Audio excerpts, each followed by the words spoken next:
El cuerpo de Lucía podría haber quedado atrapado en la piedra, pero su risa, silenciosa, obstinada e indomable, resonaba por cada frío pasillo. Para cuando Lucía de Monferrato llegó a sus últimos años, había logrado lo imposible. Había hecho que el arrepentimiento pareciera entretenido. Ahora estaba más delgada, más pálida, pero su ingenio había sobrevivido a la inanición mejor que la mayoría de los santos al martirio.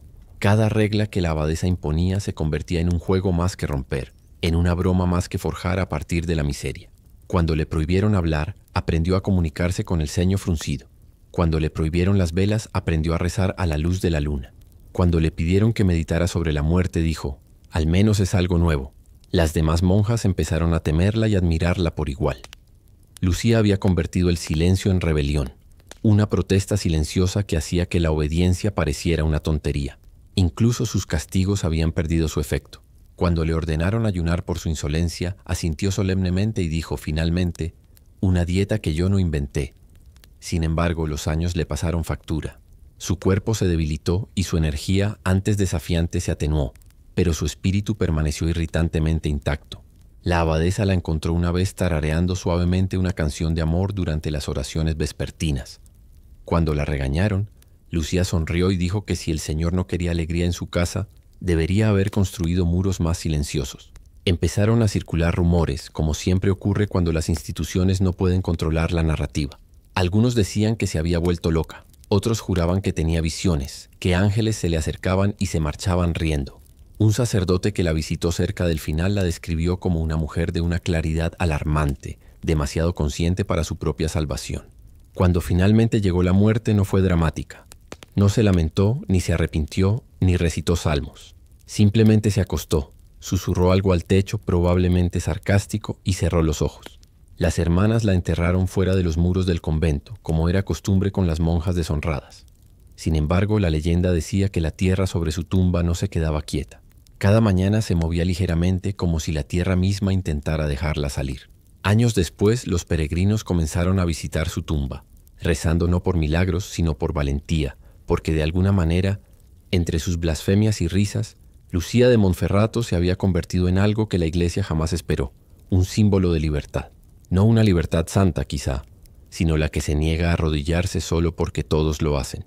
Lucía de Monferrato finalmente había muerto, pero el problema era que se negaba a callarlo. Para la Iglesia, su fallecimiento debería haber sido el broche de oro a un capítulo vergonzoso, un hereje menos, un dolor de cabeza menos. Pero resultó que la muerte no logró acallar los chismes ni las risas. El entierro fue deliberadamente sencillo, sin himnos ni velas y mucho menos elogios. La abadesa, que llevaba años intentando extinguir el espíritu de Lucía, ordenó que su cuerpo fuera depositado en una tumba sin nombre fuera de los muros del convento. «Que descanse en silencio», dijo, pero hasta el suelo parecía no estar de acuerdo. En cuestión de días, la tierra sobre la tumba empezó a moverse. No de forma drástica, solo lo suficiente para que la gente lo notara. Algunos decían que era viento, otros que era inquietud. Algunas de las monjas más jóvenes susurraban que Lucía aún intentaba decir la última palabra. Luego vinieron las historias. Una novicia juró haber oído un leve zumbido cerca de la tumba por la noche. Otra afirmó haber visto parpadear la luz de una vela en la antigua celda de Lucía cuando no había llama encendida. La abadesa lo descartó todo como una tontería, hasta que un sacerdote visitante que había conocido a Lucía durante sus días de prueba confesó que él también sintió algo extraño. Una calidez, dijo, como si aún flotara la risa en el aire. Pronto, los lugareños lo descubrieron. Los peregrinos comenzaron a visitar la tumba, rezando no por la absolución, sino por valentía. Dejaron ofrendas, sorbos de vino, plumas y trozos de cinta, símbolos de la mujer que de alguna manera había convertido la rebelión en una especie de santidad. La Iglesia intentó detenerlos, por supuesto, pero una vez que el público decide que alguien es santo o famoso, no hay decreto papal lo suficientemente fuerte como para revocarlo. Irónicamente, el mismo clero que una vez la condenó comenzó a editar discretamente sus cartas. Quizás estaba equivocada, escribió un obispo, pero no era maliciosa. Ese es el código medieval para decir que estamos perdiendo el control de la historia. La leyenda de Lucía creció en susurros, no en sermones. Se convirtió en un símbolo para las mujeres que no encajaban, las pensadoras que hablaban demasiado y las pecadoras que se negaban a lamentarse. Y así, en la muerte como en la vida, Sor Lucía permaneció igual, incontenible, imposible de olvidar y de alguna manera aún consiguiendo la última palabra. Uno pensaría que la muerte habría mejorado la reputación de Lucía de Monferrato, pero al más puro estilo medieval, solo empeoró las cosas. La Iglesia intentó borrarla. Su nombre fue borrado de los registros del convento. Sus notas del juicio se extraviaron discretamente y sus pertenencias restantes, una pluma, un trozo de pergamino y un frasco de hierbas medicinales de dudosa procedencia, fueron quemadas. La versión oficial era que había sido un alma descarriada rescatada por el silencio, que es precisamente lo que dice la gente cuando pierde una discusión contra un cadáver. Pero las historias son tercas. En una generación, Lucía se convirtió más en rumor que en recuerdo, transmitida por monjes que fingían no disfrutar de los chismes y por aldeanos que sin duda sí. Su leyenda se dividió en dos versiones, una piadosa, otra escandalosa, ambas igualmente inútiles para las autoridades eclesiásticas. En la primera, era una advertencia, una monja que se burló de sus votos y pagó el precio. Los sacerdotes la usaban como apoyo para sus sermones, el equivalente medieval de no seas como ella. Era el ejemplo clásico de cómo la risa conduce a la condenación y de cómo las mujeres nunca deben confiar en su propia curiosidad, una moraleja conveniente y un final ordenado. En la segunda versión, la que se susurraba en las tabernas y entre novicias inquietas, se convirtió en algo completamente distinto. Una heroína popular, una santa malvada que burló a los obispos y murió con su sentido del humor intacto. Algunos incluso afirmaban que había obrado milagros. Un campo cerca de su tumba supuestamente cultivaba flores silvestres en invierno, y el vino bendecido en su nombre nunca se agriaba. La Iglesia los descartó como falsos milagros, pero los peregrinos acudían de todos modos. Los cronistas tuvieron dificultades para categorizarla. Uno la llamó la serpiente entre lirios. Otro, menos imaginativo, simplemente escribió algo problemático. Siglos después, un poeta italiano se refirió a ella como Santa Lucía Larriendo, lo que le valió la excomulgación, aunque luego fue restituido discretamente cuando su poema se popularizó. Y ese era el problema. La historia de Lucía se negaba a comportarse. Cada intento de enterrarla aún más solo hacía que su leyenda se hiciera más fuerte. Al final la Iglesia obtuvo lo que más temía. No otro hereje, sino una conversación, una historia que sobrevivió porque era demasiado humana para morir. Lucía de Monferrato dejó de ser pecadora o santa. Se convirtió en algo mucho más perdurable. Un recordatorio de que la santidad sin humor se convierte rápidamente en hipocresía. Siglos después, Lucía de Monferrato aún se niega a desaparecer silenciosamente en el ruido de fondo de la historia. La Iglesia podría haberla catalogado como espiritualmente inoportuna, pero el tiempo suele rescatar a las personas equivocadas por las razones correctas. Su historia sobrevive en notas a pie de página, folclore y chismes monásticos mal traducidos. Los historiadores aún debaten si era una libertina, una protofeminista o simplemente alguien que comprendió que la santidad no tenía por qué ser sinónimo de miseria. En realidad, probablemente fue las tres cosas a la vez. Una mujer nacida en el siglo equivocado, dotada de demasiada inteligencia y muy poca paciencia. Para la Iglesia, Lucía fue un fracaso, desobedeció, rió, humanizó la fe. Para los ojos modernos, eso la convierte en algo cercano a la heroica. No inició una reforma ni quemó catedrales, simplemente se negó a ser insignificante. Y en un mundo construido para silenciar a las mujeres, eso por sí solo era revolucionario. Irónicamente, su castigo le aseguró la inmortalidad. Cuanto más estricto era el convento, más fuertes eran los susurros. Cada siglo pulió su imagen un poco más, desde la monja desvergonzada hasta la mujer que no se arrepentía. Se escribieron obras de teatro, se recitaron poemas, y al menos un pintor del Renacimiento la representó sonriendo con sorna envuelta en un halo, posiblemente por despecho. La Iglesia nunca la canonizó, por supuesto, pero para muchos se convirtió en una especie de santa patrona no oficial de la risa, la rebelión y las personas que hacen demasiadas preguntas. Los estudiantes encienden velas con su nombre durante los exámenes. Los escépticos brindan por ella en festividades que no existen. En algún lugar, Lucía encontraría todo esto divertidísimo. Su tumba, el terreno sin marcar fuera de ese silencioso convento, todavía atrae visitantes. Corrieron rumores por el pueblo de que las monjas de Santa Margarita eran demasiado alegres, que los hombres entraban al convento con demasiada frecuencia y que la capilla olía ligeramente a vino y perfume. En una época en que la Iglesia reprimía la herejía, la risa y el lápiz labial eran prácticamente el mismo pecado. Lucía no la ayudó escribiendo un himno dedicado a los deseos celestiales, que sospechosamente sonaba a poema de amor. Cuando se le pidió que lo explicara, alegó una revelación divina, que estaba explorando la intimidad entre el alma y Dios. La abadesa murmuró algo sobre blasfemia con rima. A estas alturas, Lucía no solo estaba rompiendo las reglas, Estaba desviando la teología y, peor aún, lo disfrutaba. El convento, antaño un monumento de silencio y moderación, ahora bullía de chismes y risas apenas contenidas. El cielo tenía competencia, y ésta provenía del claustro. Si el pecado medieval tuviera un sonido, habría sido la risa proveniente del convento de Santa Margarita después de la medianoche. Y si hubiera tenido un rostro, habría sido el de Sor Lucía de Monferrato, iluminada por la luz de las velas, sonriendo como si acabara de burlar los 10 mandamientos. Empezó con algo pequeño, unas cuantas charlas nocturnas entre monjas aburridas, susurrando sobre la vida antes de los votos, sobre vestidos de seda, música y hombres que no hablaban latín, pero Lucía tenía un don para la escalada. Una noche, tomó prestadas las llaves de la abadesa, abrió la bodega y anunció que la alegría también es una forma de oración. Pronto el convento dejó de celebrar vigilias. Se celebraban debates teológicos fuera de horario, con pasteles que los sirvientes locales traían de contrabando y algún que otro trovador lo suficientemente valiente como para tocar para una casa llena de santas. Informes posteriores describieron escenas que parecían menos conventuales y más a una pijamada medieval que había salido mal. Música, baile y una alarmante cantidad de panecillos lanzados al ritmo de la música. Lucía lo llamó una celebración de la creación divina. La abadesa lo llamó una abominación en armonía a 4 voces. Lo que empeoró las cosas fue el sentido del espectáculo de Lucía. Vistió a la Virgen María con cintas y perfume para que se sintiera incluida. Convenció a una novicia nerviosa de que bailar era un acto sagrado de alegría, citando las escrituras con tanta ligereza que estremeció a los teólogos. Su confianza era cautivadora. Pecó como una profesional y lo explicó como una abogada. El ruido se oyó. Los aldeanos juraron haber oído risas tras los muros del convento. Risas de verdad, no las contenidas y santas. Corrieron rumores de que las hermanas estaban poseídas.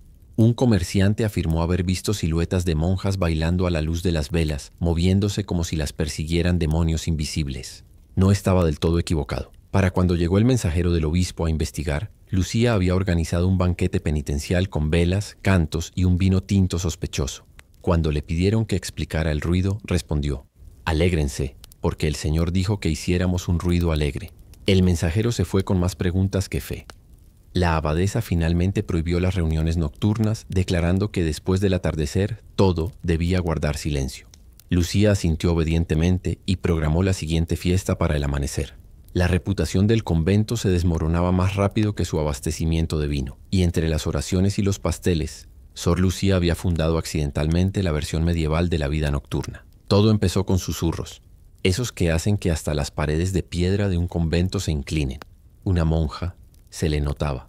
Al principio, las hermanas culparon a la mala alimentación, al estrés o quizás a la inflación divina. Pero después de que el segundo empezó a ganar peso misteriosamente, el silencio se convirtió en escándalo.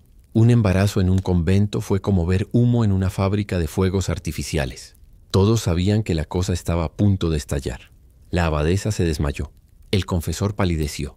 Sor Lucía de Monferrato simplemente se cruzó de brazos, contempló el caos que sin duda había provocado y dijo: «Bueno, los milagros sí ocurren». Las investigaciones comenzaron de inmediato. A la iglesia no le gustaba nada más que un escándalo que pudiera fingir conmoción. Se interrogó a sacerdotes, se interrogó a sirvientes y se convocó a parteras con el pretexto de la curiosidad médica. La abadesa juró que el diablo había entrado en el convento. Lucía sintió en privado. Solo omitió que podría haber entrado por la puerta principal con sotana. El informe oficial, conservado en el latín tembloroso de algún pobre escriba, describía el descubrimiento de corrupción carnal en la casa de Dios. Traducido, varias monjas estaban embarazadas y nadie ofrecía detalles. Acorralada, una joven hermana rompió a llorar y dijo: «La hermana Lucía nos dijo que la alegría era santa. Eso no ayudó». Lucía, por supuesto, lo negó todo con la seguridad de quien ha practicado frente a un espejo. Culpó a la tentación a la luz de la luna, al vino flojo e incluso a la sutil influencia del diablo. Cuando le preguntaron si animaba a las demás, respondió: «Solo en la fe, y quizás en las malas decisiones». La abadesa exigió arrepentimiento. Lucía, en cambio, ofreció encanto. Confesó vagamente, citó el Cantar de los Cantares y sonrió ante cada acusación. Los sacerdotes abandonaron el interrogatorio convencidos de que habían sido asaltados espiritualmente. Para entonces la reputación del convento se había derrumbado por completo.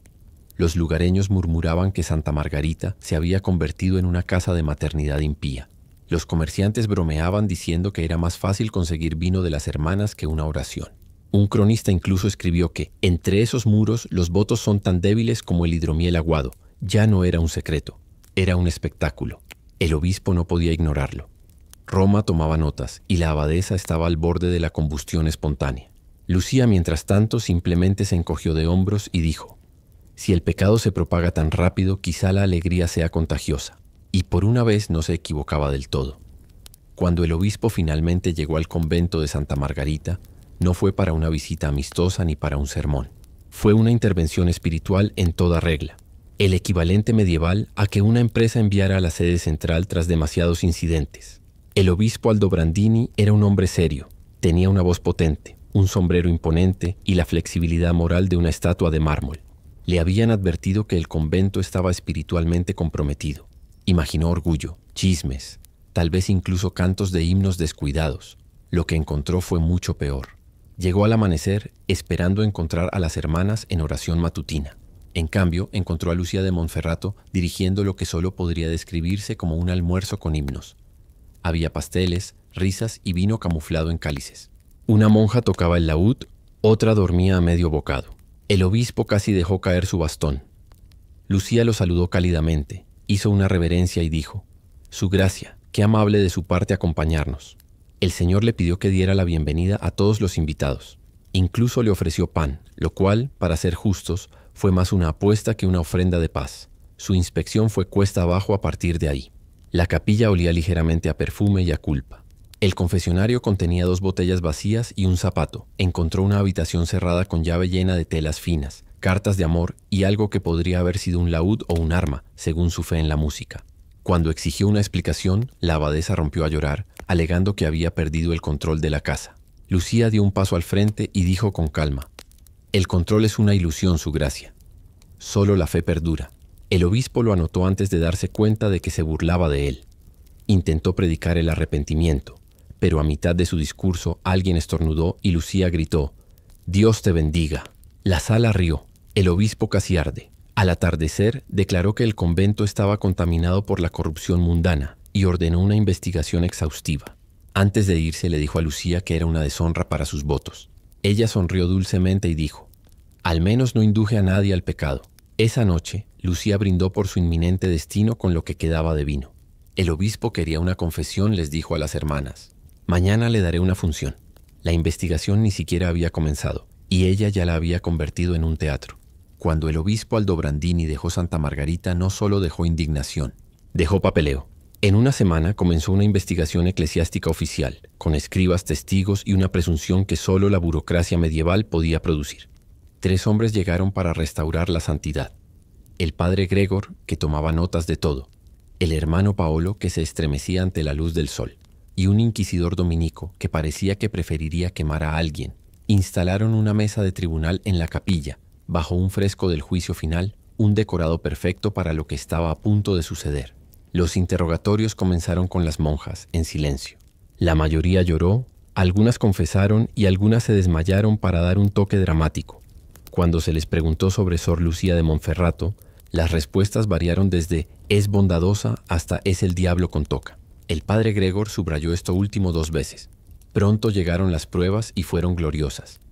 Ocultos tras una estatua de Santa Margarita, los investigadores descubrieron un alijo de barriles de vino, una caja de joyas y un laúd con la inscripción «A mi divina musa». En un cajón hallaron cartas escritas en latín romántico, cada una firmada únicamente con una inicial. Nadie pudo confirmar quién era SP, pero la sonrisa de Lucía durante el interrogatorio sugirió que sí. El confesionario también guardaba sorpresas. Bajo el banco había varias monedas pequeñas, una manzana a medio comer y un poema que comenzaba: «Benditas sean las manos que tocan el velo sagrado». Hasta el inquisidor se sonrojó. La propia Lucía fue la última en ser citada. Llegó serena, como si ser acusada de corrupción masiva fuera un martes cualquiera. Cuando se le pidió que explicara las cartas, dijo: «Quizás Dios escribe a todas las mujeres a través de las manos de los hombres». El escriba dejó de escribir para mirarla, sin saber si era herejía o poesía. Su calma los enfureció. Citaba las escrituras, distorsionaba la teología y sonreía ante cada acusación. Cuando la acusaron de engañar a sus hermanas, respondió: «Si la alegría es engañosa, la tristeza es salvación». Esa sola frase se coló en el diario de al menos un obispo. Al final de la semana, el tribunal tenía pruebas suficientes para condenar a toda una aldea, pero lo que no sabían era que Lucía no temía el castigo. Estaba aburrida del juego y pronto convertiría su juicio en una obra maestra.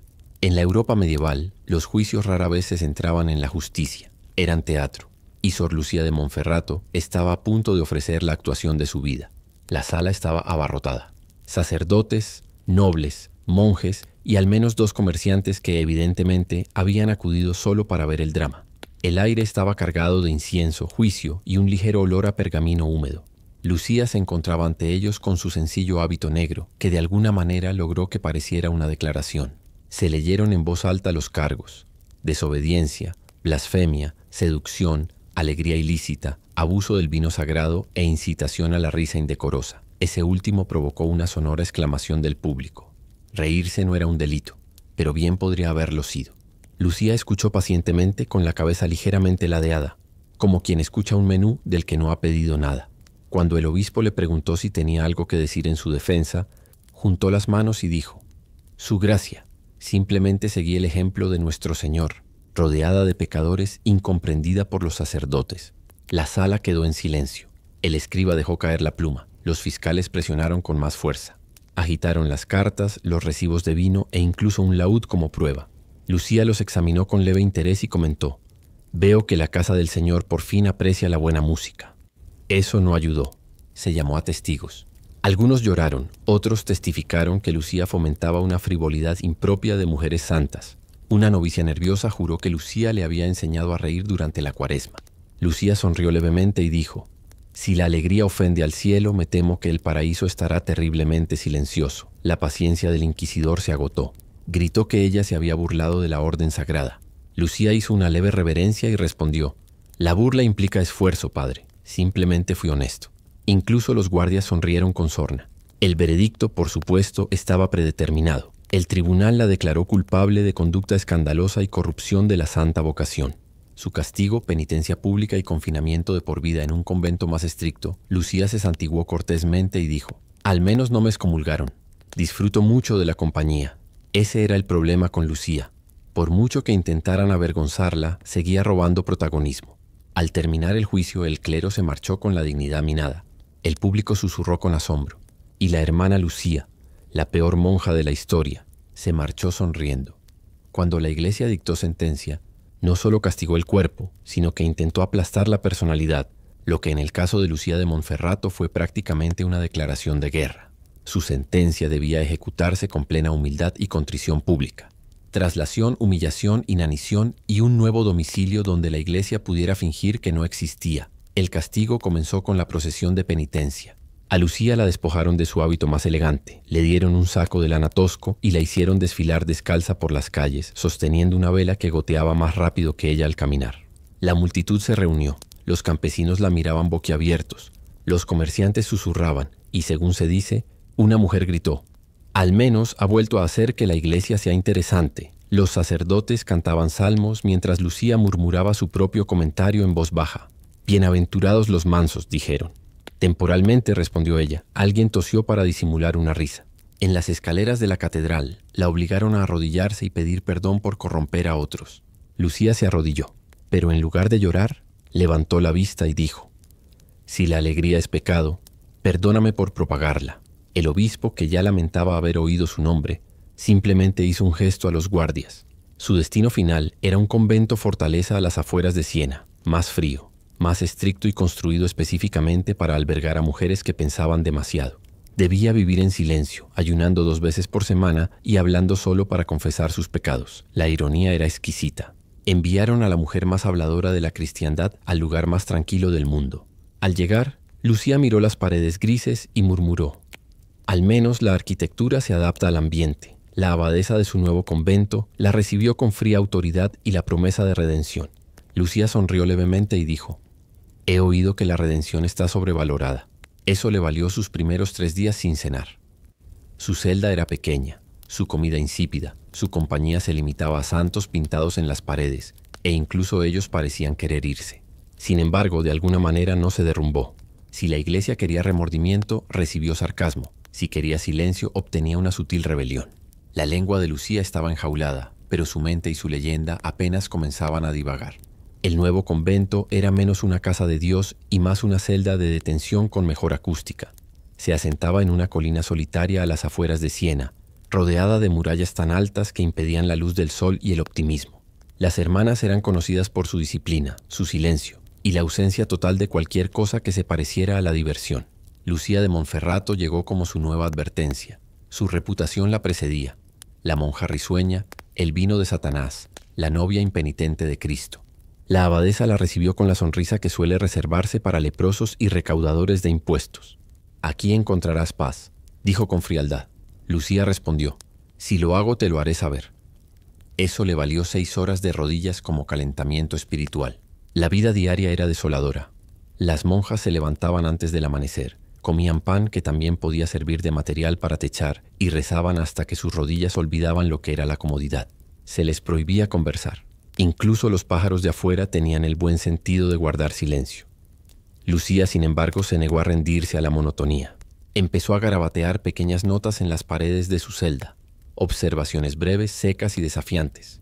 Una leía: «El Señor obra de maneras misteriosas». La abadesa no tanto. Otra: «El silencio puede ser sagrado, pero es una compañía terriblemente aburrida». También descubrió que la cera de vela, al derretirse con cuidado, podía convertirse en vino débil. No era bueno, pero fue suficiente para hacerla sentir humana. Al ser descubierta, les dijo a los guardias que estaba realizando una oración química. A pesar del interminable aislamiento, Lucía logró reunir seguidores. Las hermanas menores comenzaron a mirarla furtivamente durante las oraciones, atraídas por la silenciosa rebeldía en sus ojos. No les habló, no tenía por qué hacerlo. Su sola presencia decía: «Puedes pensar y sobrevivir aquí». La abadesa furiosa ordenó que la confinaran aún más, sin visitas, sin material de escritura, sin velas. Lucía simplemente sonrió y dijo: «Perfecto, he estado pensando en trabajar en mi vida interior».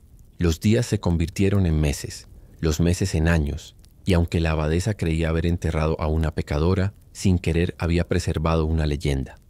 Hola chicos, esta noche comenzamos con una de las mujeres menos santas de la historia medieval, una monja tan escandalosa que incluso el confesionario podría haber necesitado agua bendita después de que terminara de hablar.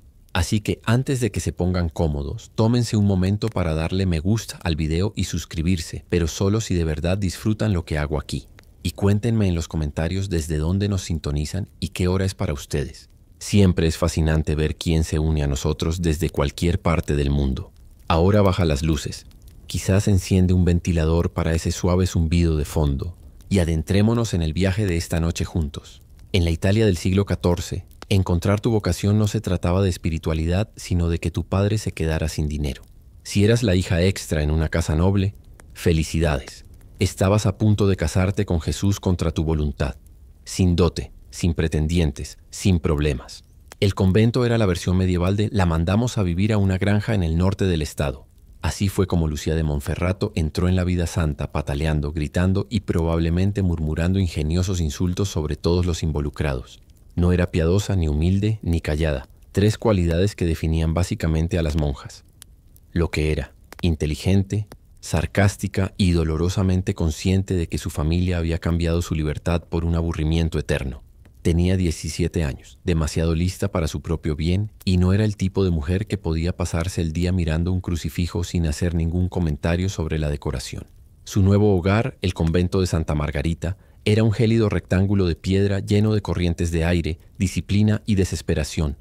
Las reglas eran sencillas: rezar, ayunar y fingir que te gustaba. Se desaconsejaba hablar, la alegría era sospechosa y la risa rozaba la herejía. Era el ambiente perfecto para alguien con una personalidad fuerte y sin filtros. Lucía causó una primera impresión que los historiadores podrían calificar de catastrófica. En su primer día preguntó si el sermón de la abadesa venía en una versión más corta. En el segundo se quedó dormida durante las oraciones matutinas, de pie. Cuando la confrontaron por su falta de reverencia, respondió: «Si Dios quería que despertara a esta hora, haría que el amanecer fuera más tarde». Eso le valió su primer castigo y su título no oficial de hermana problemática, mientras las demás monjas pasaban sus días tejiendo y arrepintiéndose. Lucía dedicaba el suyo a estudiar los puntos débiles de la hermana. Descubrió quién robaba pan extra, quién odiaba en secreto a la abadesa y quién intercambiaba chismes por miel. En un mes tenía más información que el obispo local y el doble de actitud. Las cartas de Lucía a casa, ninguna de las cuales sobrevivió porque la abadesa probablemente las quemó. Supuestamente se quejaban de la falta general de vino decente. Humor y humanidad no se equivocaba, y así, en un mundo donde el silencio era sagrado y la obediencia divina, una adolescente decidió que prefería hacer historia siendo pésima en ambas. No tardaría en dejar de ser monja y convertirse en una leyenda. La vida en un convento medieval era un maratón espiritual sin meta, solo más incienso, más latín y más culpa. Los días empezaban a las 4 de la mañana, cuando las campanas sonaban tan fuerte que despertaban a los muertos, lo cual era irónico, ya que la mayoría de las hermanas ya parecían estar a medio camino. Lucía de Monferrato odiaba las mañanas, las campanas y la autoridad, una combinación desafortunada en un lugar dirigido completamente por los tres. La abadesa lo llamaba disciplina. Lucía lo describió como un sufrimiento colectivo con himnos. La rutina era implacable. Oraciones matutinas, comidas comunitarias, servidas frías porque, al parecer, Dios odiaba el sabor. Trabajo manual. Y luego más oraciones, se prohibía hablar, salvo para la confesión, que casualmente se convirtió en la actividad recreativa más popular del convento. Algunas hermanas se confesaban 2 veces al día solo para hablar con alguien. Lucía iba semanalmente, solo para fastidiar al sacerdote. Cuando le preguntaron si había pecado, dijo: «Todavía no, pero tengo planes». Las comidas eran una experiencia. La comida estaba diseñada para recordarte la pobreza y la tristeza, raíces hervidas, pan duro y algún que otro pescado que sabía que se había dado por vencido mucho antes de ser capturado. Lucía intentó una vez condimentar sus gachas con hierbas machacadas del huerto y la acusaron de soberbia culinaria. Se disculpó sugiriendo que la abadesa también añadiera un poco de sal a sus sermones. El silencio era otra regla. En teoría, acercaba a Dios. En la práctica, acercaba a todos a la locura. Las monjas se comunicaban mediante expresiones faciales, gestos torpes y suspiros pasivo-agresivos. Lucía, sin embargo, creía que el silencio era solo pereza con pasos de más. Tarareaba, golpeaba el suelo, susurraba juegos de palabras en latín. Las demás hermanas rezaban por su alma, tan alto que la ironía no se le escapaba a nadie. El tiempo de recreo significaba coser, leer las sagradas escrituras o llorar en silencio. Lucía convirtió el bordado en rebeldía, cosiendo pequeños mensajes sarcásticos en manteles de altar. Benditos sean los aburridos y que Dios me dé paciencia, pero no ahora. Para los forasteros, el convento parecía tranquilo, un remanso de santidad alejado del pecado. Dentro era un lento y piadoso colapso donde la fe se unía a la claustrofobia. Y en ese crisol de aburrimiento, hambre y emociones reprimidas, Sor Lucía comenzó a planear su próximo gran acto de desafío. Había probado la obediencia, había probado el sarcasmo, y ahora era el momento de probar algo más arriesgado, algo divertido. Toda rebelión empieza con algo pequeño. Algunas empiezan con un susurro, otras con una chispa. Lucía de Montferrars empezó con el vino, lo cual, para ser justos, ha dado pie a la mayoría de las malas ideas de la historia. El convento de Santa Margarita tenía una pequeña bodega destinada al vino sacramental, un líquido reservado exclusivamente para la comunión y absolutamente para nada más. Lucía lo consideró un trágico desperdicio de potencial. Una noche, mientras los demás rezaban por humildad, ella y 2 conspiradores, igualmente impíos, bajaron sigilosamente al sótano con velas, tazas y cero temor de Dios. Lo que empezó como control de calidad se convirtió en la primera fiesta no oficial de Santa Resaca. A la mañana siguiente, la oración matutina sonó más como un funeral por las buenas decisiones. La abadesa notó el olor a vino en el aire y lo declaró una corrupción demoníaca. Lucía dijo que probablemente era solo el espíritu que nos recorría. Técnicamente correcto, pero no era el espíritu correcto. Podría haber terminado allí, pero Lucía había descubierto algo poderoso: la risa. No una risita educada tras un velo, sino una risa plena e incontrolable. En un mundo donde la alegría era prácticamente contrabando, esto fue revolucionario. Pronto tuvo a las monjas más jóvenes robando pan, intercambiando chistes durante los salmos y preguntándose si Dios realmente quería que fueran miserables. La abadesa naturalmente culpó a Satanás. Sus castigos eran creativos. A Lucía le ordenaron copiar las escrituras durante un mes seguido. Llenó los márgenes con garabatos de santos dormidos y comentarios sarcásticos. Y he aquí que el Señor le dijo: «Esfuérzate más la próxima vez». Al ser descubierta, alegó inspiración divina. A la abadesa no le hizo gracia. La noticia de la mala conducta de Lucía empezó a extenderse más allá de los muros del convento. Los sacerdotes murmuraban sobre la muchacha que se burlaba de la lengua santa. Los comerciantes se burlaban de aquella hermana amante del vino, y los monjes visitantes encontraron de repente más motivos para confesarse. El convento de Santa Margarita, antaño un modelo de piedad, se había convertido en un lugar de entretenimiento local. A finales de año, la abadesa había escrito 3 cartas al obispo, pidiendo ayuda divina o al menos un traslado. Mientras tanto, Lucía acababa de descubrir cómo fermentar las uvas más rápido. La iglesia vio las primeras señales de problemas. Lucía experimentó su primera experiencia de libertad, dulce, prohibida y servida en un cáliz. Si había algo que la iglesia temía más que la herejía, era una monja con carisma. Y Sor Lucía de Monferrato tenía suficiente para ser considerada una amenaza pública. Comenzó de forma inocente, o al menos tan inocente como una mujer a la que se le prohibía sonreír. Un sacerdote visitante elogió su lectura de los salmos. Lucía, con la confianza que solo puede surgir de una leve intoxicación y un aburrimiento de toda la vida, respondió: «Padre, tengo mucha práctica hablando con hombres que no escuchan». Las hermanas jadearon tan fuerte que bien podrían haber pasado por un segundo coro. A partir de ahí, la situación evolucionó maravillosamente. Los sacerdotes acudían a confesar y se marchaban con aspecto espiritualmente confundido. Se dice que uno de ellos describió a Lucía como una distracción para la pureza de pensamiento. Otro confesó después que no estaba seguro de si había estado salvando su alma o preparándose para la condenación eterna. Sus coqueteos no eran sutiles. Cuando los nuevos monjes llegaban con donaciones, Lucía se encargaba de las negociaciones sonriendo, agradeciéndoles su generosidad y a veces elogiando sus manos divinamente esculpidas. Esta era una mujer capaz de convertir una conversación sobre reliquias en algo que requería confesión posterior. La abadesa intentó intervenir. Lucía respondió con una reverencia dramática y diciendo: «Perdóname, madre, solo estaba difundiendo el calor del amor de Cristo». La abadesa ordenó más ayuno. Lucía lo tomó como una invitación a organizar un banquete de medianoche, y así comenzaron los susurros. En 1307, una fría mañana de octubre, los agentes del rey atacaron. Templarios de toda Francia fueron arrestados bajo cargos de herejía, blasfemia y adoración al diablo. Se les acusó de escupir en la cruz, negar a Cristo y besarse el trasero. Escabrosas invenciones diseñadas para escandalizar a los fieles y justificar la confiscación de sus riquezas. Bajo tortura, las confesiones fluían con la misma libertad que las mentiras. Los monjes guerreros, antaño temidos, fueron exhibidos como traidores a Dios. El Papa Clemente V, atrapado entre la conciencia y la corona, disolvió la orden en 1312. Sus líderes fueron ejecutados. El más famoso de ellos fue Jacques de Molay, el último gran maestre, quien fue quemado en la hoguera en París. Al ascender las llamas, supuestamente maldijo tanto al rey como al Papa, prediciendo un castigo divino. En pocos años, ambos murieron. Los hospitalarios sobrevivieron, retirándose primero a Rodas y luego a Malta, transformándose en una potencia naval que luchó contra los turcos otomanos durante siglos. Sin embargo, ya no eran guerreros puramente santos, sino soldados de la política tanto como de la fe. La caída de los templarios marcó el fin del sueño cruzado. La caballería, antaño la armadura moral de la cristiandad, se había convertido en una reliquia. La cruz, que antaño simbolizaba el sacrificio, ahora era una advertencia. Ningún voto, ningún código, ningún caballero era inmune a la corrupción cuando el nombre de Dios se convertía en un arma en manos de los hombres. Cuando finalmente se asentó el polvo de las cruzadas, lo que quedó no fue el triunfo de la fe, sino el fantasma de un ideal.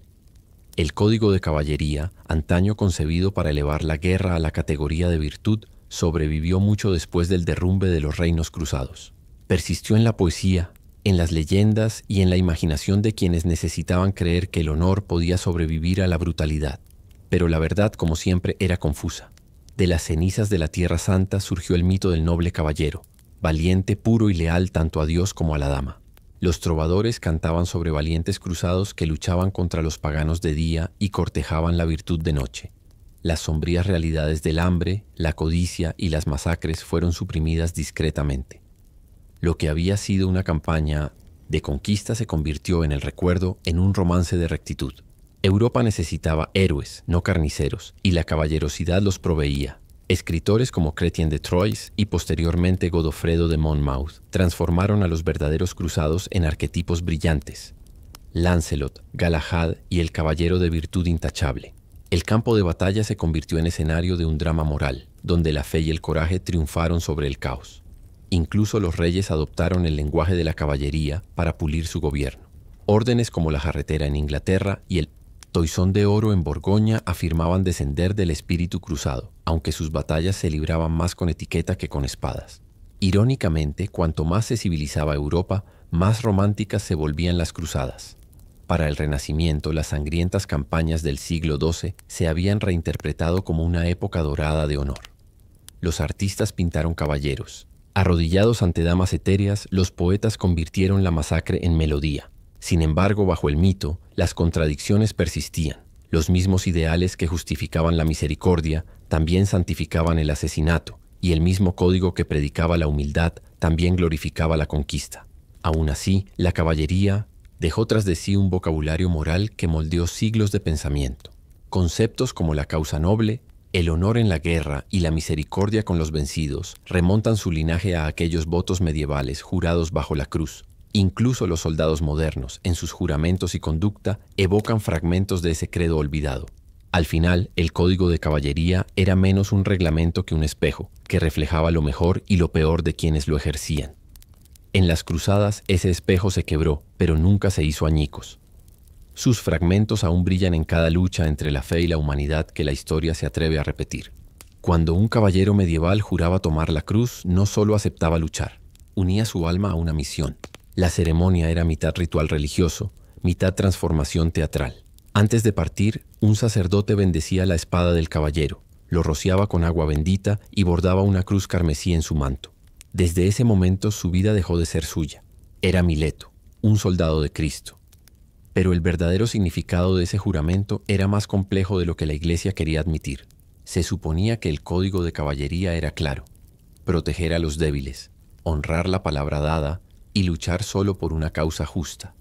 Sin embargo, en el caos de las cruzadas, esos ideales a menudo se difuminaban.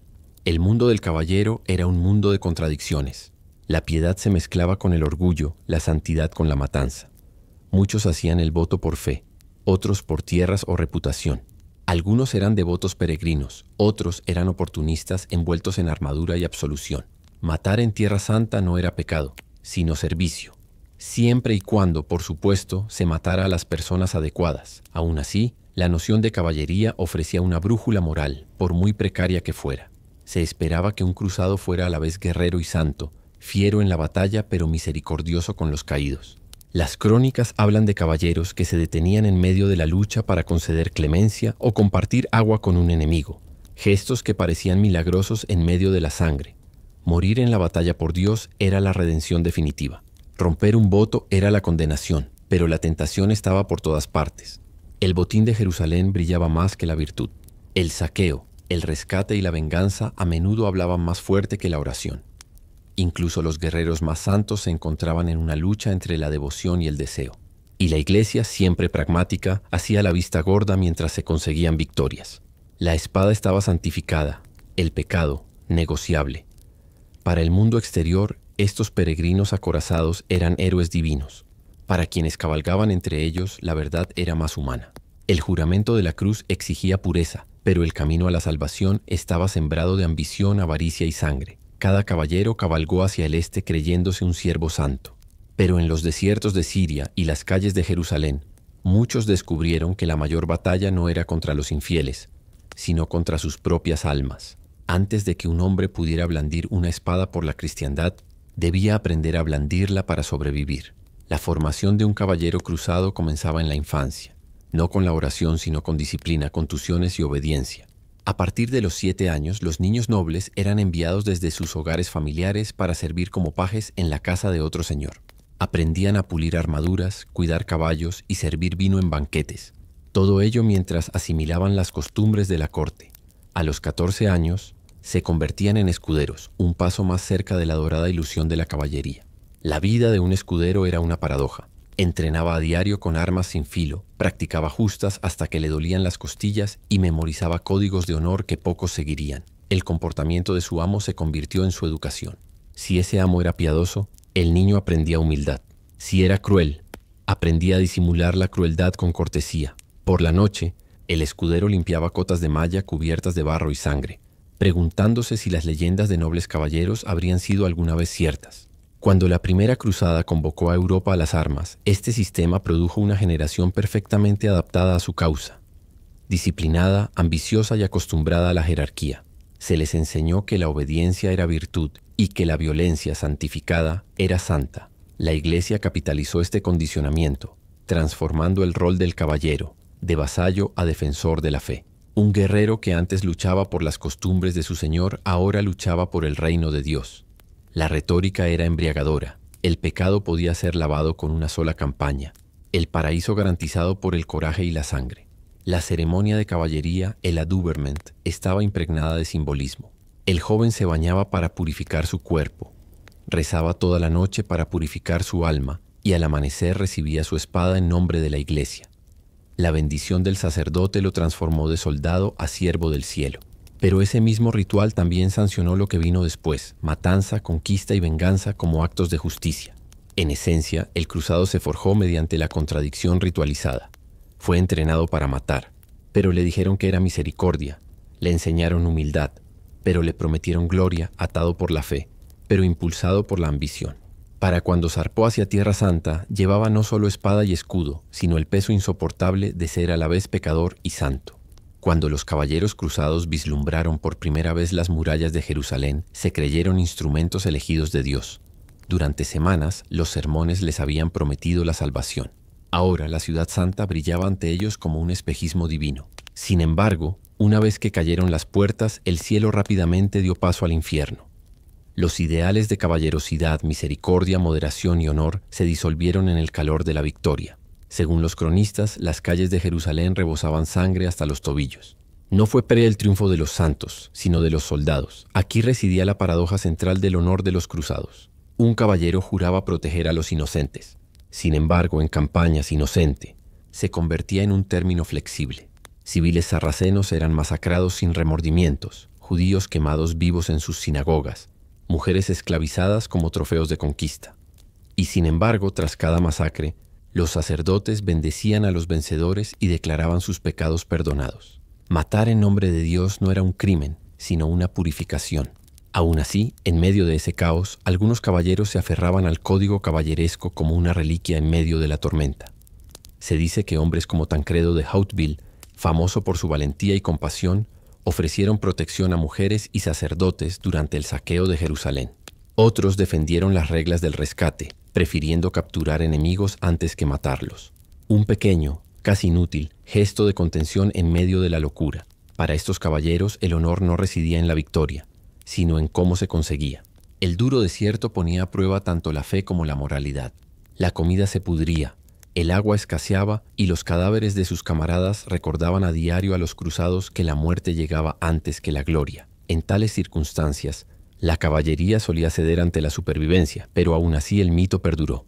La imagen del noble caballero de brillante armadura persistió en las crónicas escritas para el público europeo, que jamás vería la inmundicia y el horror del Levante.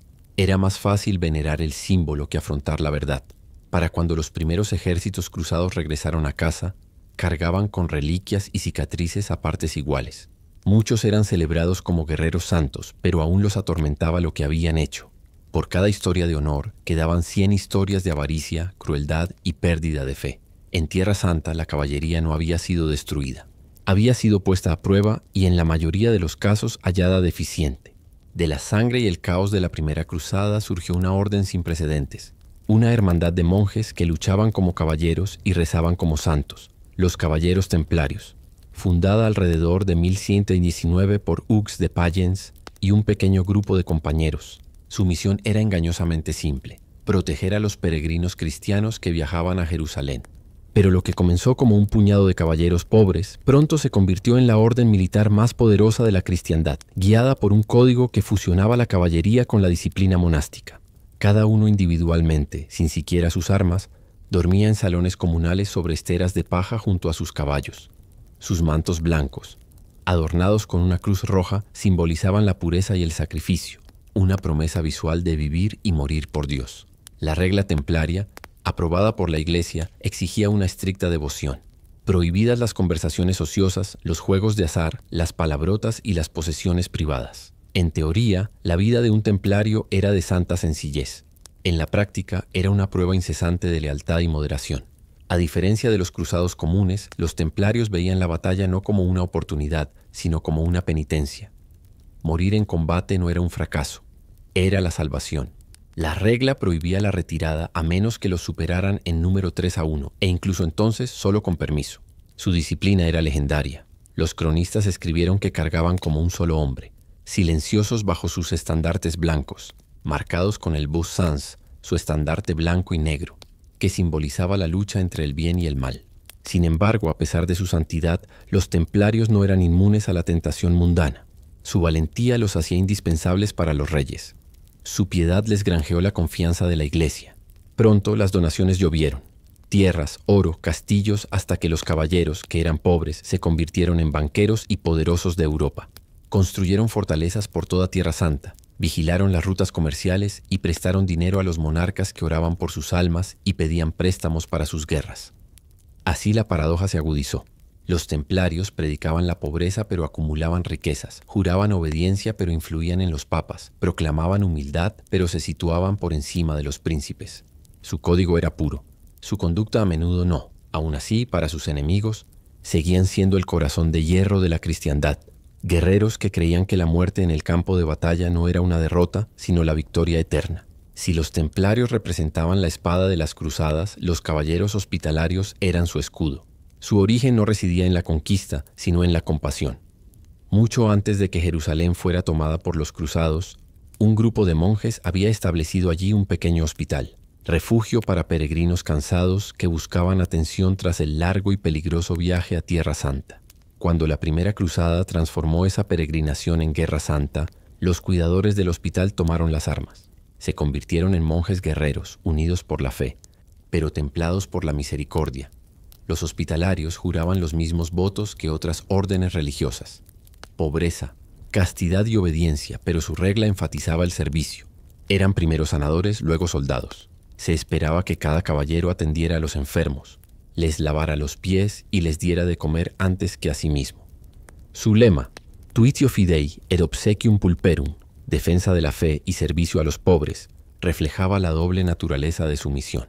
Sus hábitos negros, marcados con una cruz blanca, se convirtieron en símbolos de protección y ayuda.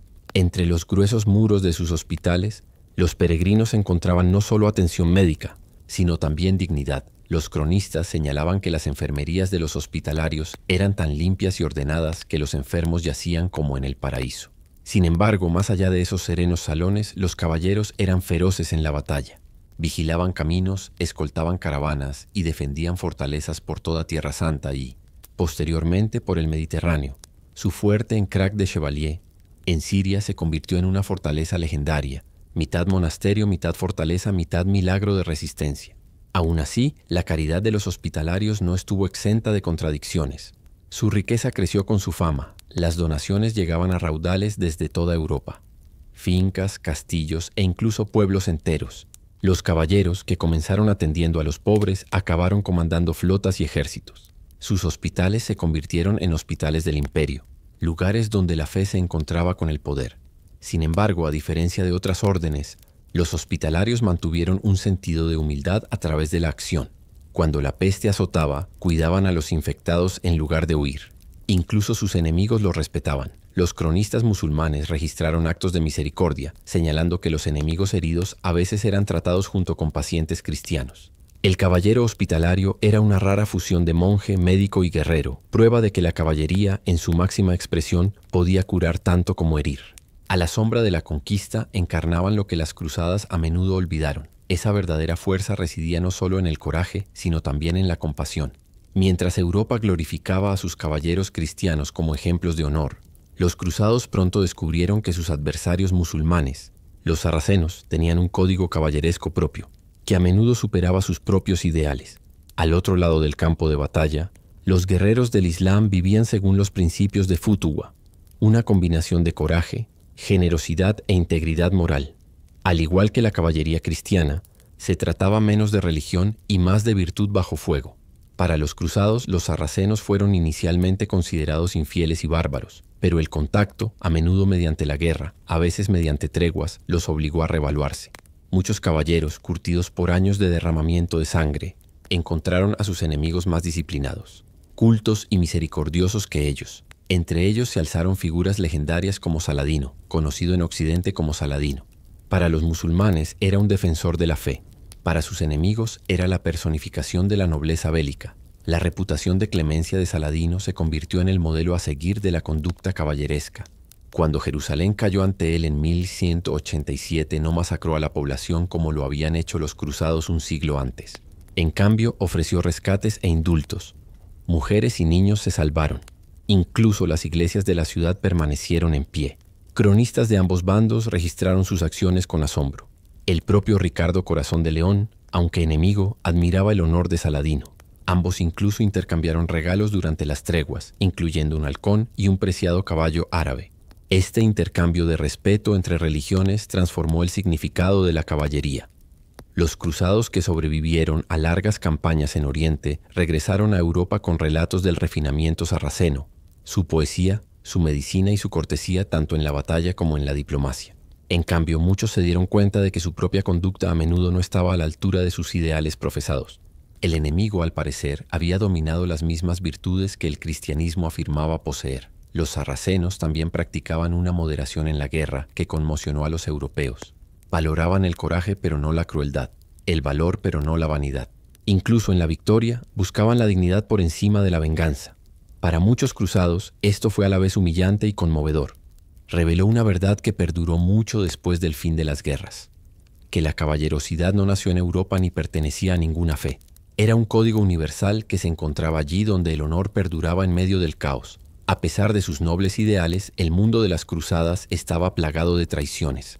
Los caballeros que juraban mantener la fe y el honor a menudo rompían ambos cuando el lucro o el poder los llamaban. Tras la brillante armadura y los votos piadosos se escondía la ambición, la envidia y la codicia.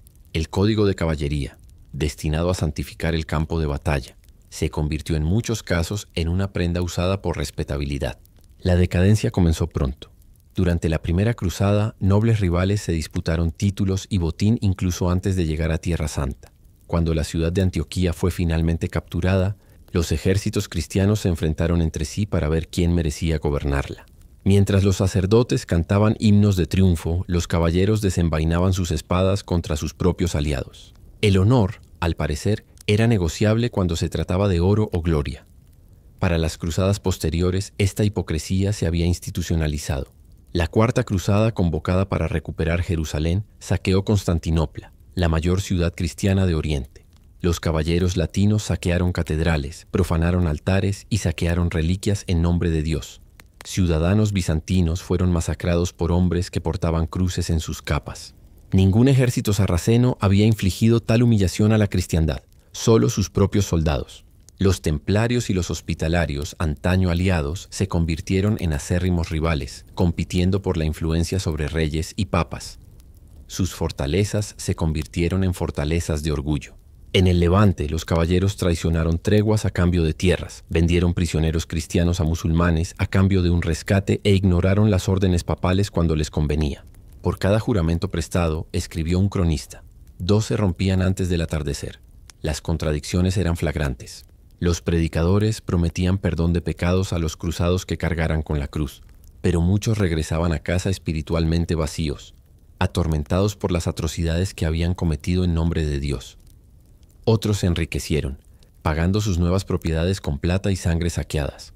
Para el observador cínico, las cruzadas no fueron guerras santas, sino oportunidades sagradas. Aún así, incluso en medio de esta corrupción, algunos caballeros se aferraron a los ideales que les habían inculcado: coraje, lealtad y humildad. Se convirtieron en las raras excepciones que mantuvieron vivo el mito de la caballería. Sin embargo, al final de las cruzadas, ese mito se resquebrajó irreparablemente. Su pureza se ahogó en los mismos pecados que pretendía conquistar. A finales del siglo XIII, las otrora gloriosas órdenes cruzadas se erguían como fortalezas erosionadas, orgullosas por fuera, vacías por dentro. Los caballeros templarios, los hospitalarios y los caballeros teutónicos habían sobrevivido a las cruzadas, pero la victoria se había convertido en sospecha. Tierra Santa se había perdido, los sarracenos triunfaban, y Europa se había cansado de financiar guerras santas que traían poca santidad y aún menos éxito. Las órdenes de caballería fundadas en votos de pobreza y pureza se habían convertido en instituciones poderosas y ricas, y en un mundo que desconfiaba del poder, esa fue su perdición. Los templarios en particular se habían vuelto demasiado ricos. demasiado reservados y demasiado independientes.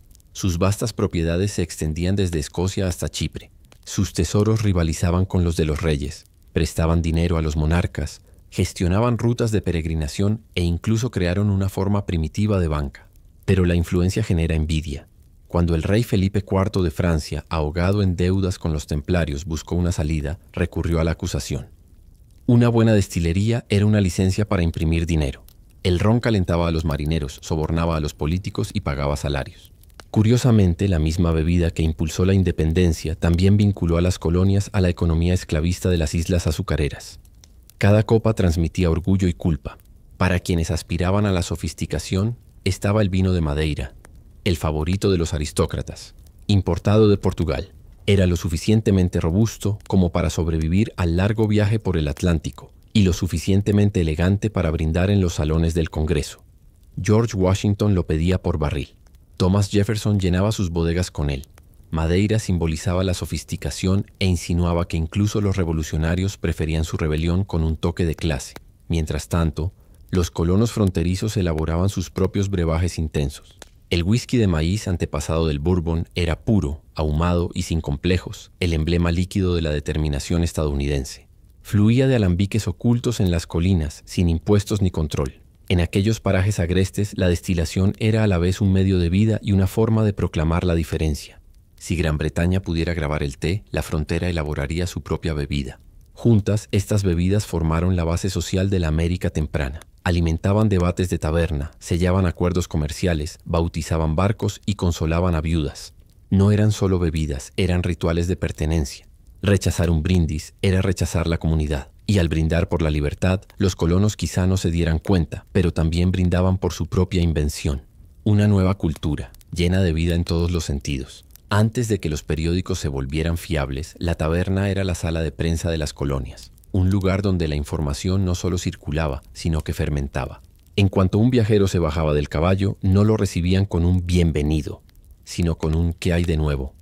En un mundo sin radio ni telégrafo, el chisme era moneda corriente y las tabernas la moneda.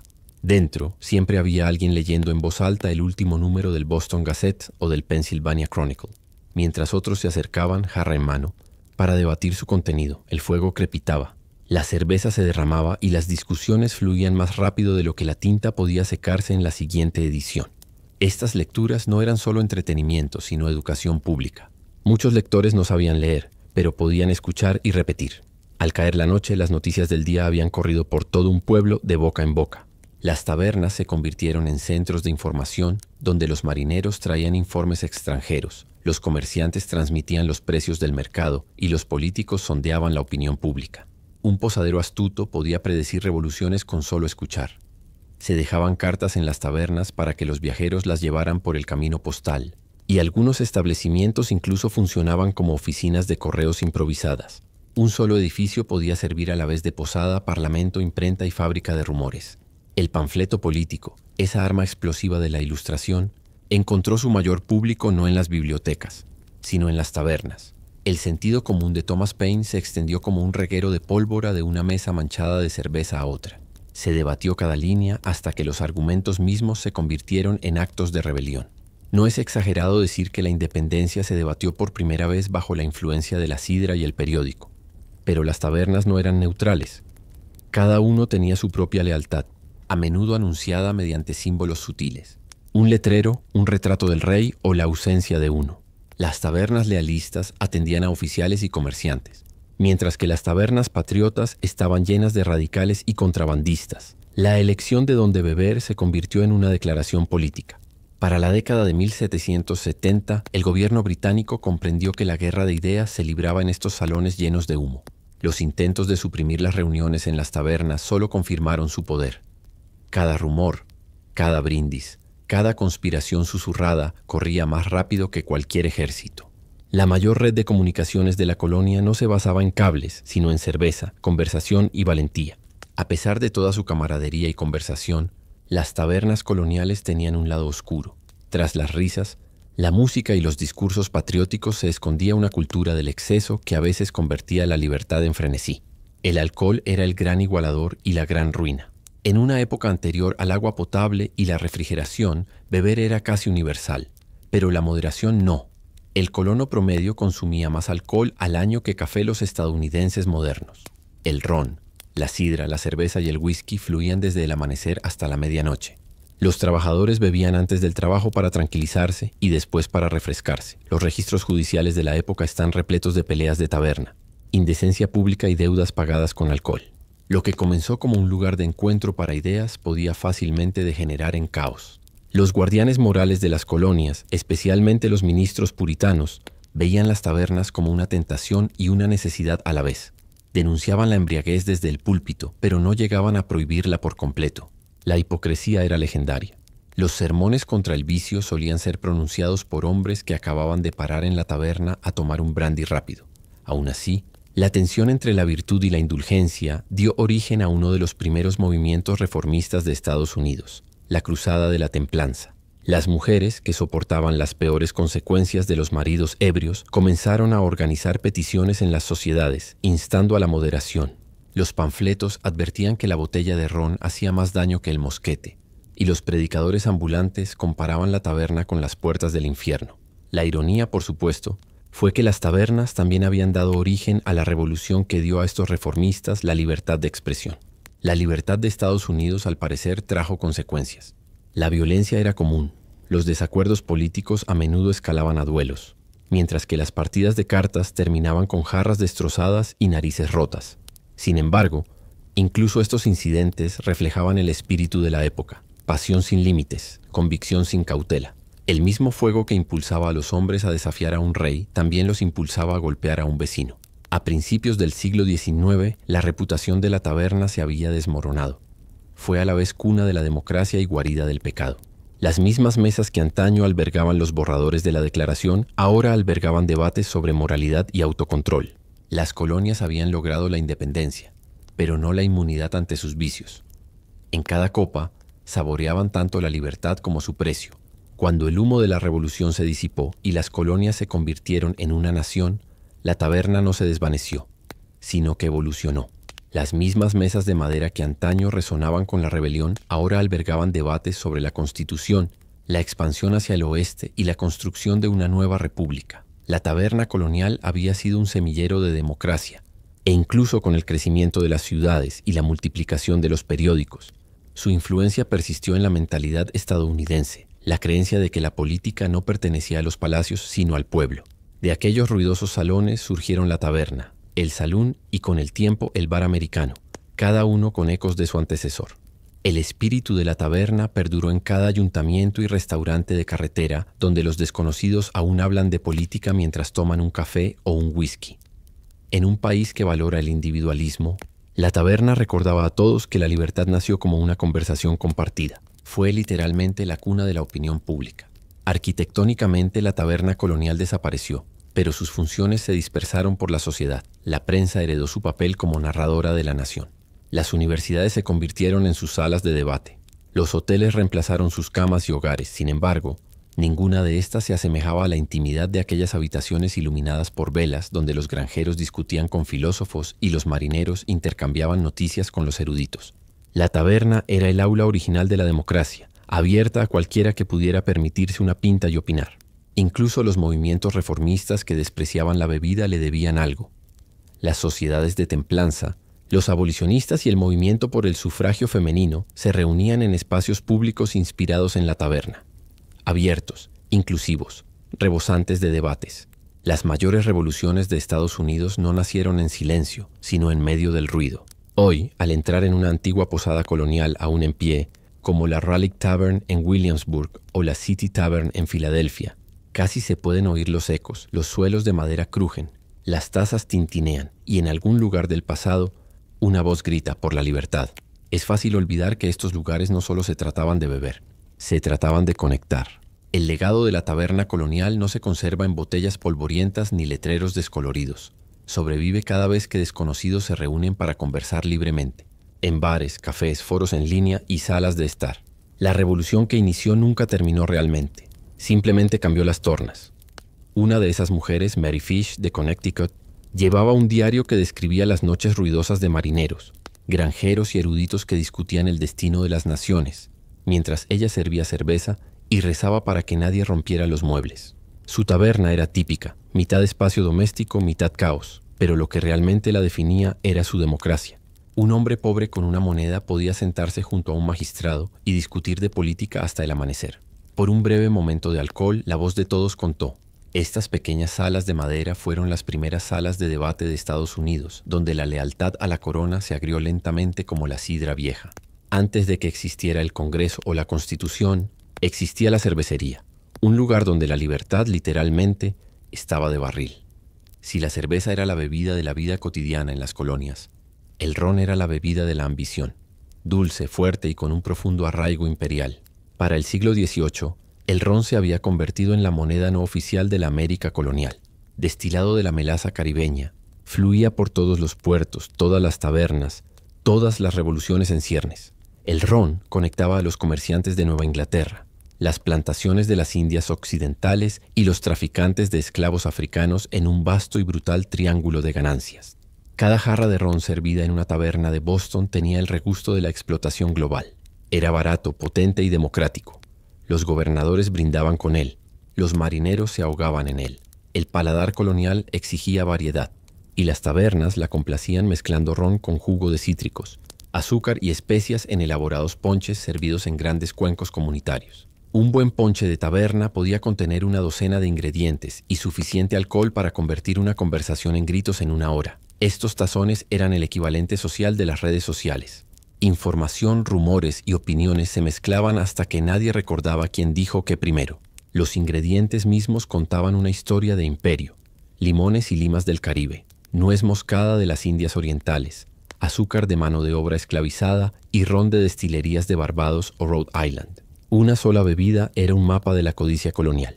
Sin embargo, para los hombres que alzaban sus jarras en tabernas desde Filadelfia hasta Charleston, era simplemente el sabor de la pertenencia. Beber ron era formar parte del mundo atlántico, compartir su riqueza y sin saberlo sus crímenes. En ciudades como Boston, los taberneros ofrecían barriles de madeira y claret importados para quienes buscaban refinamiento. Pero el ron seguía siendo el favorito nacional, modesto, potente y rebelde. Incluso los impuestos que Gran Bretaña impuso a la melaza y a los licores importados resultaron ser un desastre. En lugar de desalentar el consumo, incitaron el contrabando, la protesta y el resentimiento. Cada sorbo se convirtió en un acto de silenciosa rebeldía. Para la década de 1760, los funcionarios británicos se quejaron de que los colonos estadounidenses estaban medio borrachos y eran totalmente insolentes. No estaban del todo equivocados. El ron impulsaba tanto a la clase trabajadora como a los revolucionarios. Engrasó los engranajes del comercio y la traición, y para cuando se declaró la independencia, el ron ya había cumplido su función. Había unido a las colonias, no con discursos, sino con resacas. En el siglo XVIII, la taberna no era solo un bar, era un escenario, y cada cliente tenía su papel. Bajo la luz parpadeante de las velas de cebo se pronunciaban discursos, se leían panfletos en voz alta y los ánimos se caldeaban con la misma facilidad que el fuego de la chimenea. En un mundo sin radios, periódicos ni salones públicos lo suficientemente grandes como para albergar multitudes, la taberna se convirtió en el parlamento del pueblo. Aquí, el anhelo colonial de libertad encontró su primer público. En ciudades como Boston, Nueva York y Williamsburg, las tabernas se convirtieron en sedes políticas no oficiales. Cada una tenía su propia personalidad, algunas leales a la corona, otras caldo de cultivo para la rebelión. La taberna Raleigh de Virginia era famosa por su salón Apolo, donde la Cámara de Burgueses de la colonia se reunía en secreto tras la disolución del gobernador real. En la taberna de la ciudad de Filadelfia, los delegados del Congreso Continental cenaban, debatían y, en ocasiones, bebían lo suficiente como para olvidar por completo la diplomacia. Un barril de madeira solía ser la solución donde la lógica fallaba. La cultura de las tabernas difuminaba la línea entre la civilidad y la sedición. Un brindis podía parecer inofensivo, por la libertad, pero en una colonia británica esas palabras tenían el peso de la traición. A medida que los hombres bebían, las ideas se volvieron más audaces. Las discusiones sobre impuestos se convirtieron en estrategias de protesta. Los chismes se convirtieron en planificación. La taberna dio voz pública a la rebelión sin necesidad de imprenta. Ni siquiera se requería saber leer y escribir. Un hombre podía leer un panfleto en voz alta mientras los demás rugían de aprobación o se burlaban del nombre del rey.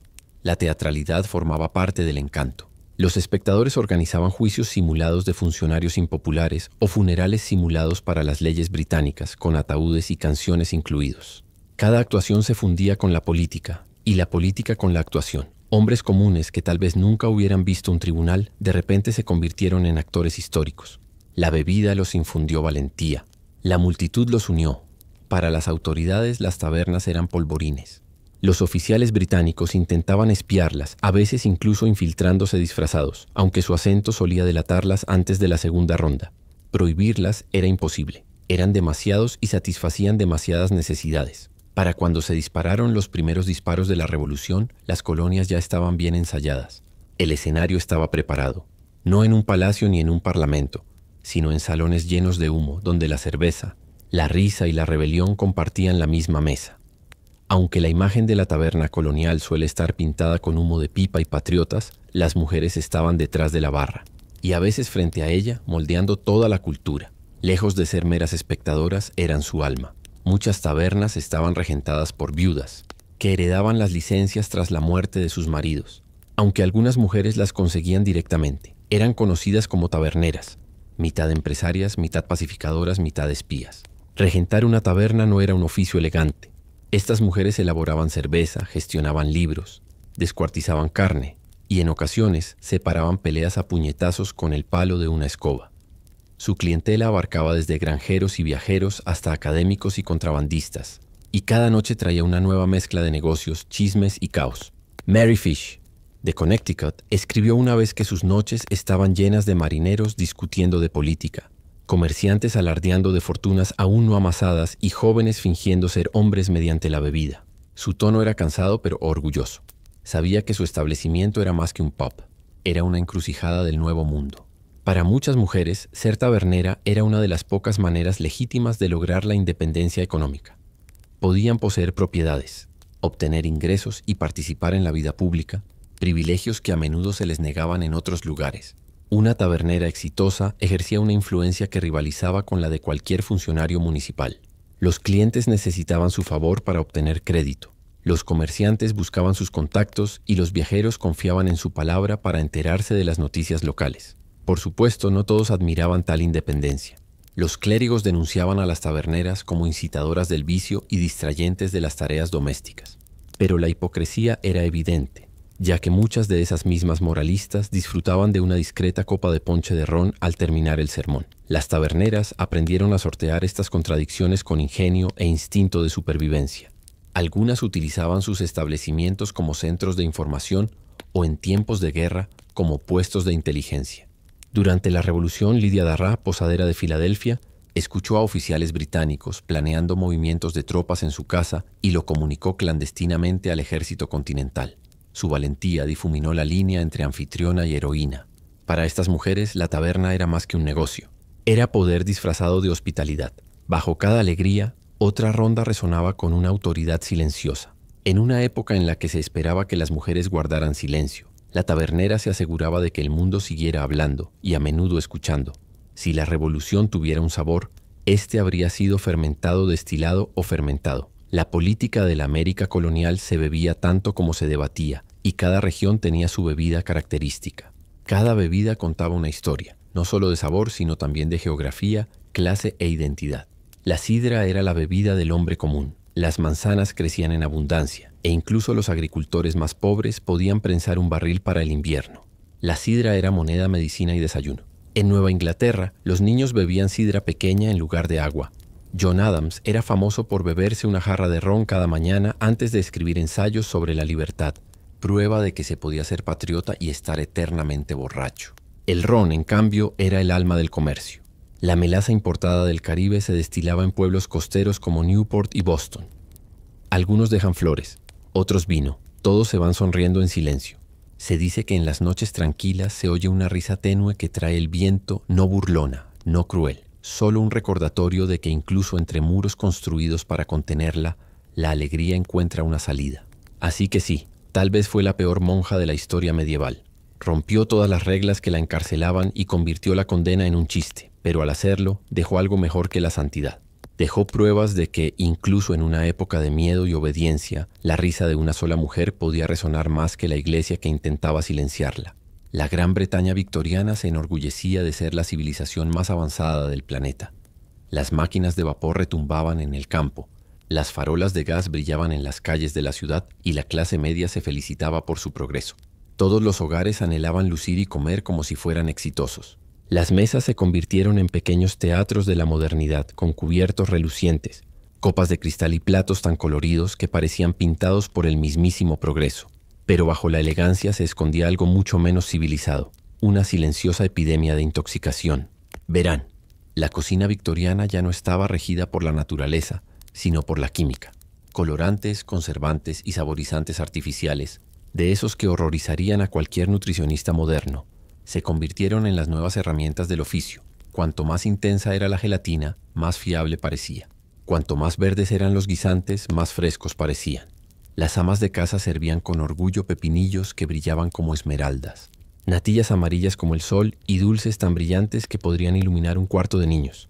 Sin embargo, toda esa brillantez provino de los mismos calderos industriales que producían pinturas, tintes y raticidas. La revolución industrial no solo alimentó a Gran Bretaña, sino que la embriagó. Con el crecimiento de las ciudades y la creciente demanda, los comerciantes buscaron atajos.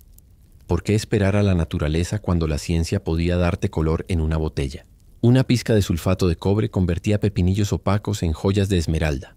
Los tintes a base de arsénico hacían que los dulces lucieran irresistiblemente vivos. El acetato de plomo endulzaba el vino barato, era progreso, de esos que brillaban hasta que el estómago empezaba a fallar. Y como las leyes alimentarias eran casi inexistentes, pocos se cuestionaban lo que comían. Los victorianos confiaban en el progreso como las generaciones anteriores confiaban en Dios. Si algo se vendía en una tienda, seguramente era seguro. Los periódicos elogiaban la innovación química. Los médicos estaban divididos, y solo algún cadáver ocasional sugería lo contrario.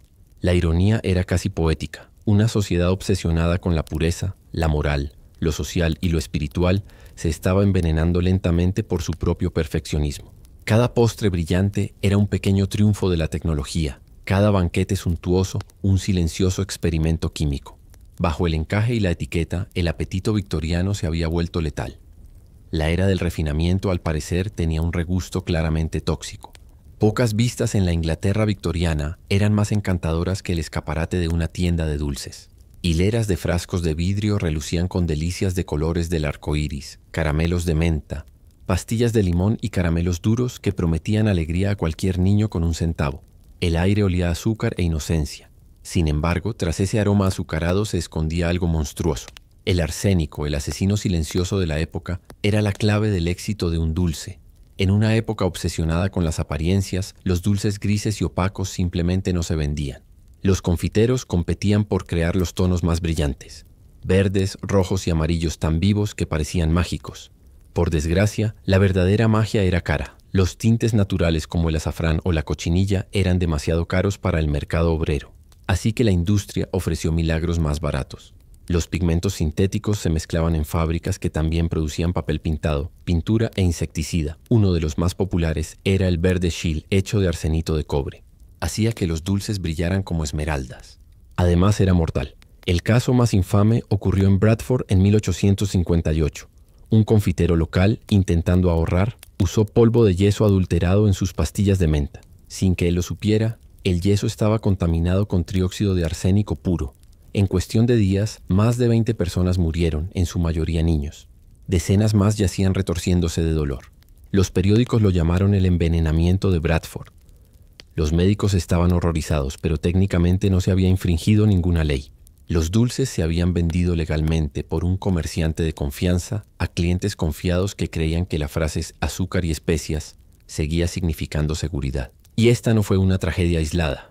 En toda Gran Bretaña surgieron informes de calambres estomacales, vómitos, ceguera y muertes misteriosas relacionadas con dulces de colores.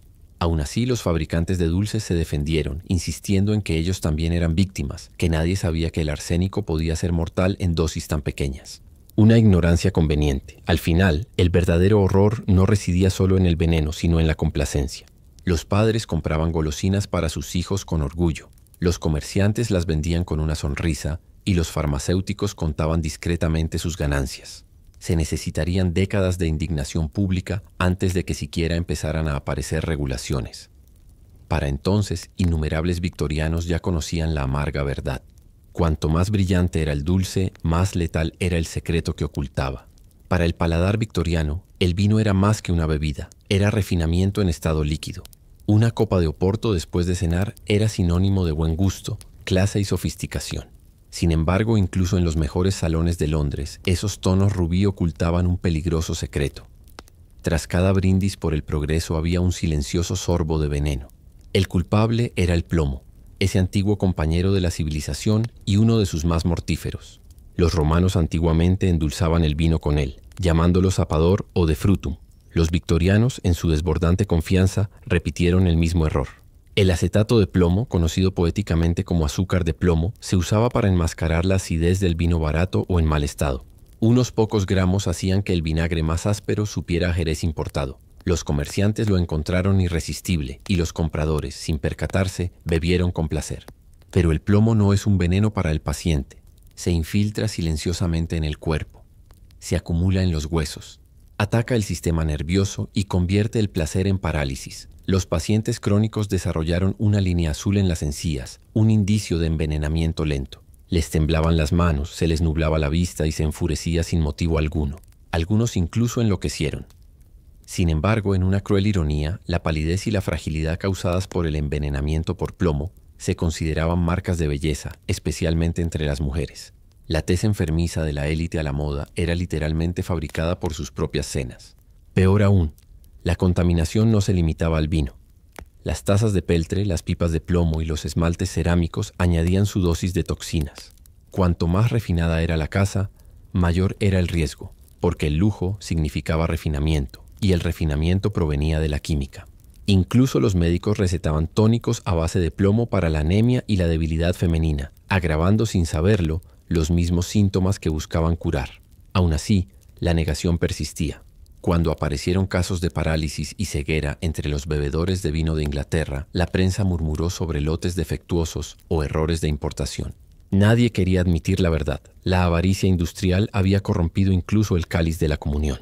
A finales de siglo, con la aparición de las primeras leyes de seguridad alimentaria, los victorianos comenzaron a recuperar la sobriedad, no por el alcohol, sino por su propia arrogancia. Habían brindado por el progreso, y éste los había envenenado silenciosamente. Para los victorianos, ninguna comida estaba completa sin pepinillos. La mesa de la clase media relucía con frascos de pepinos, cebollas y coliflor en conserva, de un verde brillante, de sabor intenso y orgullosamente caseros o comprados en el supermercado local. Pero estos alegres condimentos, pensados para amenizar los aburridos asados y postres de la Gran Bretaña industrial, contenían un ingrediente secreto directamente de la farmacia, sulfato de cobre. Los victorianos estaban obsesionados con el color.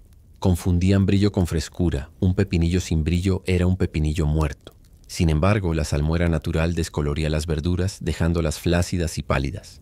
Así que los vendedores de comida empezaron a añadir una pizca de sales de cobre para devolverles su saludable brillo verde. Un toque de brillo metálico hacía que los pepinos parecieran recién cosechados, incluso si llevaban meses en vinagre. El resultado era deslumbrante a la vista y desastroso para el cuerpo. El sulfato de cobre, incluso en pequeñas dosis, corroe el revestimiento del estómago, quema la garganta y provoca convulsiones, vómitos e insuficiencia renal. Ninguna bebida definía el alma victoriana como el té. Era la civilización en una taza. El ritual cotidiano del imperio que conectaba los salones británicos con las plantaciones indias y los puertos chinos. Todas las clases sociales lo bebían. Duques en teteras de plata, obreros en tazas desportilladas. Pero tras la refinada ceremonia del té de la tarde se escondía uno de los oficios más sucios del imperio, impregnado no de tradición, sino de toxinas. El té era un gran negocio. Las importaciones inundaban los muelles de Londres por toneladas, y los comerciantes pronto descubrieron que mezclar y almacenar a granel podía duplicar sus ganancias. Las hojas de té auténticas solían ser escasas o caras, así que los comerciantes las mejoraban con lo que encontraban: hojas secas de sándalo, hojas de saúco, incluso trozos de arbustos espinosos. Una vez secos, estos impostores se teñían de verde oscuro o negro con azul de Prusia, índigo, polvo de grafito y sales de cobre para imitar el lustre de las hojas de alta calidad. Para restaurar el aroma, los vendedores rociaban la mezcla con productos químicos o incluso con té reciclado de hoteles y salones de té. Era un acto grotesco de ahorro disfrazado de refinamiento. Al macerarse, estos brebajes liberaban algo más que sabor. Los tintes se filtraban en el agua, dándole un tono antinatural y dosificando silenciosamente a los bebedores con metales pesados. Los médicos notaron casos generalizados de intoxicación por té, con náuseas, dolores de cabeza y desmayos. Los más afectados fueron los pobres, que compraban el té suelto en barriles en tiendas clandestinas. Creían estar comprando.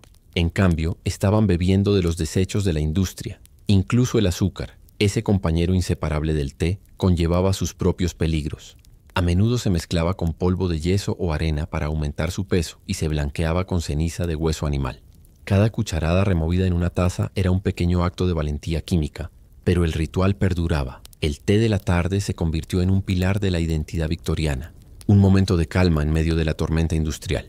Nadie quería creer que una tradición tan reconfortante pudiera ser peligrosa. Los reformistas publicaron advertencias, pero la publicidad triunfó.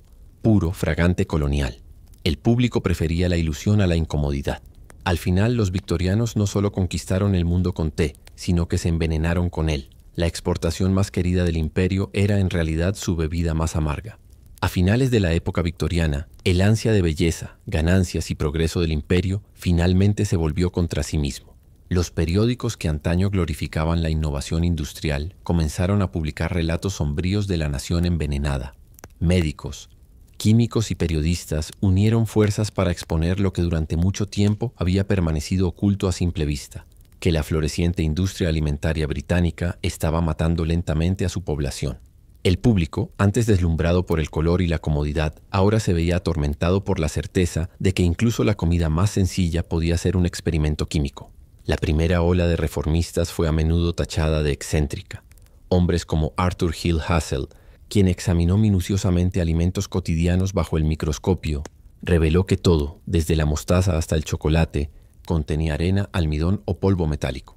Publicó sus hallazgos en The Lancet, horrorizando a los lectores, pero impulsando un movimiento.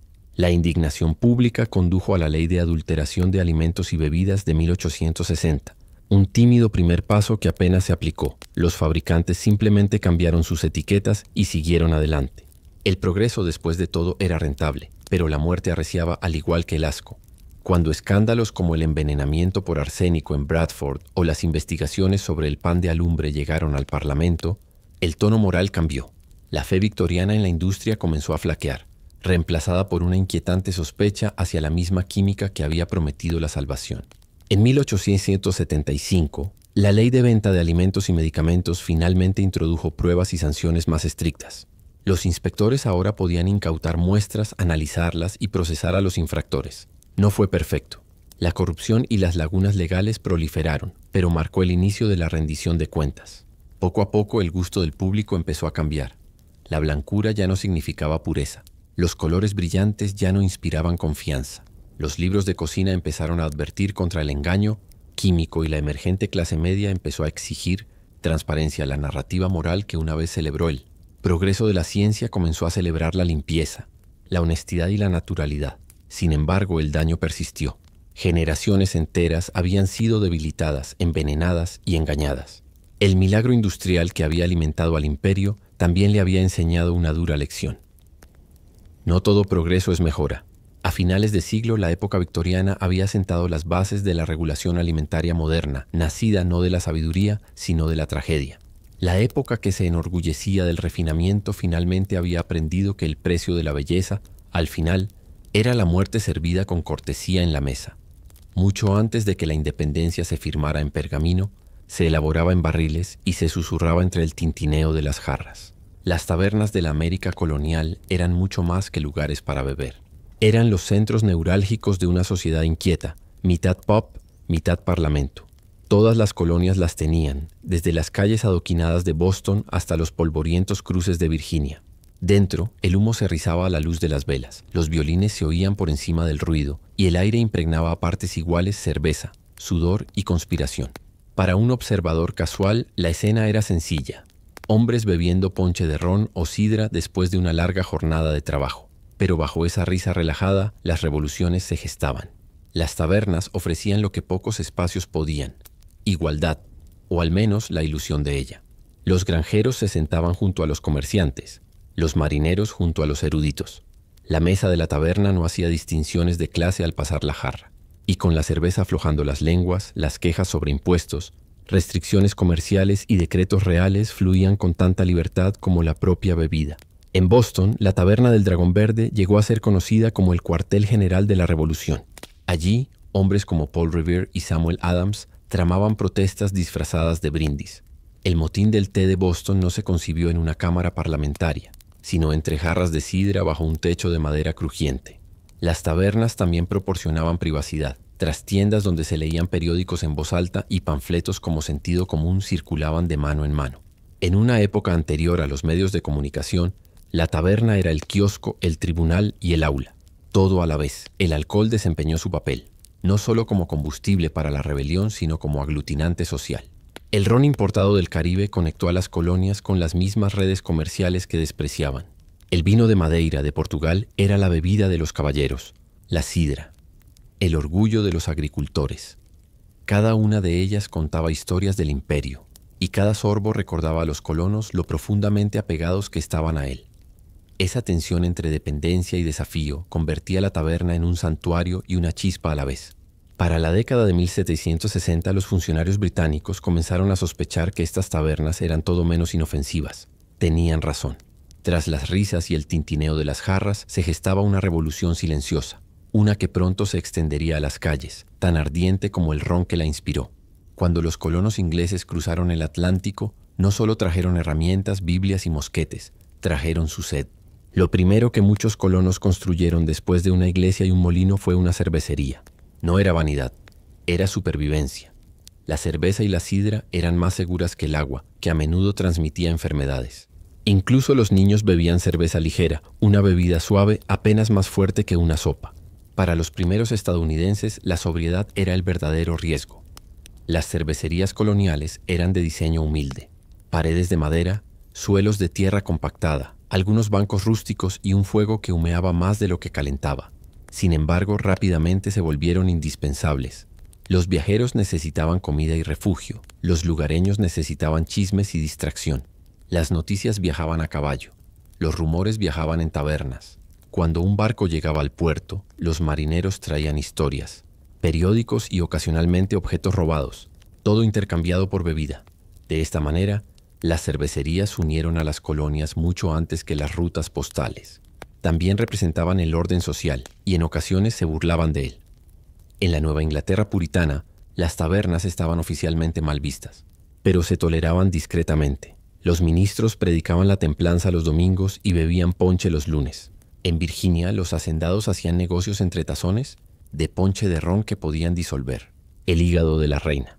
La línea entre el pecado y la necesidad se difuminaba con cada nueva copa. Las tabernas no eran tanto antros de vicio como válvulas de escape, lugares donde los colonos podían desahogar sus frustraciones antes de que se convirtieran en algo peor. Las mujeres solían regentar estos establecimientos, especialmente las viudas que heredaban las licencias de sus maridos. Se las llamaba taberneras y hacían malabarismos entre la elaboración de cerveza, la contabilidad y las peleas. Aún así, los compradores admiraban estos frascos brillantes como muestra del ingenio moderno. Las amas de casa llenaban sus despensas con orgullo, sin saber que el condimento favorito de su familia tenía más en común con una batería que con un huerto. Incluso las revistas médicas de la época advertían contra el uso imprudente de sales metálicas por simple estética. Sin embargo, la aplicación de la ley era inexistente. Los fruteros simplemente se encogieron de hombros. Todos lo hacían, la ironía era casi grotesca. Los victorianos, defensores de la limpieza y la pureza moral, comían metal con alegría. Los pepinillos se convirtieron en el símbolo del engaño industrial, hermosos, baratos y peligrosos. A los niños les encantaban. Los trabajadores los comían con pan para el almuerzo, y la alta sociedad los acompañaba con su faisán. Era democracia en estado puro. Todos, ricos o pobres, compartían una pequeña dosis de corrosión. Solo cuando los médicos empezaron a reportar cólicos cúpricos generalizados, un encantador eufemismo para úlceras estomacales e insuficiencia orgánica, aumentaron las sospechas. Pero incluso entonces, la mayoría lo descartó como coincidencia o indigestión por comer en exceso. La verdad, por supuesto, era más simple. El color del progreso tenía un regusto metálico. La misma química que embellecía la comida victoriana también la hacía letal. Si el pan era el sustento de la vida en la Gran Bretaña victoriana, la leche era su consuelo. Las madres la servían a sus hijos, los médicos la recetaban a los débiles, y ningún té de la mañana estaba completo sin un chorrito. Simbolizaba la pureza, blanca, saludable, recién llegada del campo. Sin embargo, tras ese color inocente se escondía uno de los escándalos más horrendos de la época. A mediados del siglo XIX, el rápido crecimiento de ciudades industriales como Londres y Manchester había creado una enorme demanda de leche. ¿El problema? Las vacas no vivían en las ciudades, al menos no en las sanas. Las lecherías urbanas surgieron detrás de las fábricas, donde las vacas eran alimentadas con desechos calientes de cervecerías y mantenidas en establos inmundos sin luz solar. El resultado era una leche azulada y maloliente, apenas apta para animales. Pero eso no impidió que los comerciantes lo vendieran. Simplemente lo mejoraron con productos químicos. Para disimular el tono azulado, los vendedores mezclaban tiza para blanquearlo. Para espesar la textura, añadían yeso o harina. Y para aumentar la cantidad, la redujeron con agua, a menudo extraída de bombas contaminadas o acequias cercanas. Algunos lotes contenían hasta la mitad aguas residuales. Los bebés morían en masa por lo que los médicos llamaban diarrea de verano, una forma cortés de referirse a la intoxicación bacteriana. Otros desarrollaron raquitismo, convulsiones o simplemente se consumieron. El público daba por sentado que la leche era pura porque parecía pura. Las amas de casa se tranquilizaban con su color, sin saber que la misma blancura que admiraban provenía de la piedra caliza en polvo. Los periódicos ocasionalmente reportaban asesinatos relacionados con la leche, pero la indignación se desvanecía con cada nuevo escándalo.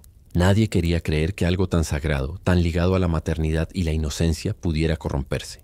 Con el tiempo, reformadores sociales como Arthur Hill Hassell, químico pionero y analista de alimentos, comenzaron a exponer los fraudes. Examinó muestras de los vendedores de leche de Londres y descubrió que casi todas estaban adulteradas. Sus informes conmocionaron al Parlamento, pero lograron pocos cambios inmediatos. Solo cuando las tasas de mortalidad infantil se volvieron insospechadas, los legisladores aprobaron a regañadientes leyes tempranas de seguridad alimentaria. La tragedia de la leche victoriana no fue solo su contaminación, sino también la traición a la confianza. La misma sociedad que veneraba la pureza moral había creado un mercado que se lucraba envenenando a bebés. En la era del progreso, incluso la inocencia podía industrializarse y venderse por pintas. Para un hogar victoriano, el pan era sagrado. Era la medida de la honestidad de un panadero y la prosperidad de una familia. Cada mañana panes adornaban los escaparates, cortezas doradas, interiores suaves y ese reconfortante aroma a hogar. Sin embargo, bajo la imagen saludable del pan de cada día se escondía otro engaño industrial, el pan de alumbre, un fraude tan común que pocos lo cuestionaban.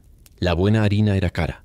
La era industrial había disparado los precios y los molineros, ávidos de ganancias, encontraron un truco sencillo.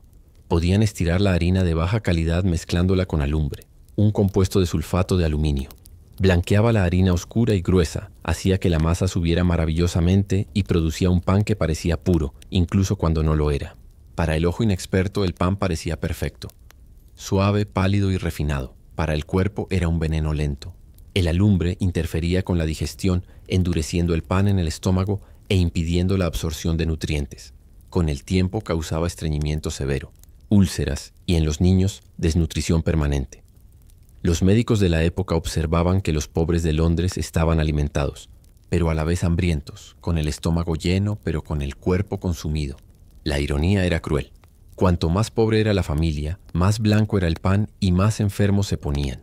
Algunos panaderos incluso se jactaban de la fina blancura de sus panes, ya que los clientes equiparaban la pureza del color con la pureza de los ingredientes. En realidad, la blancura no provenía del trigo fino, sino de la química.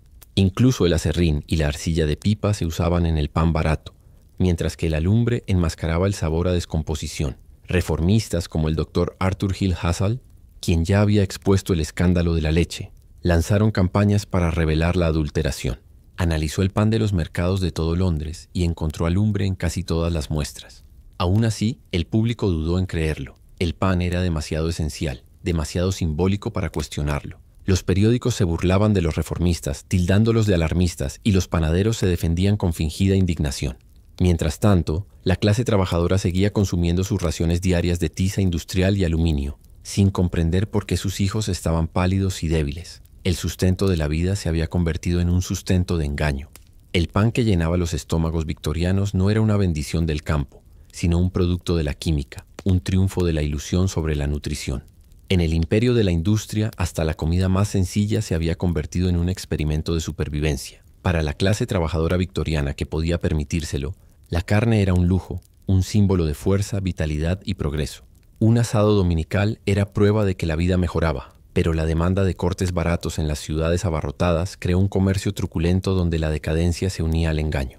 Bajo los puestos del mercado y las sonrisas de los carniceros, la corrupción se enconaba, literalmente. La refrigeración aún era un sueño, y la carne se echaba a perder rápidamente en el aire contaminado del Londres industrial.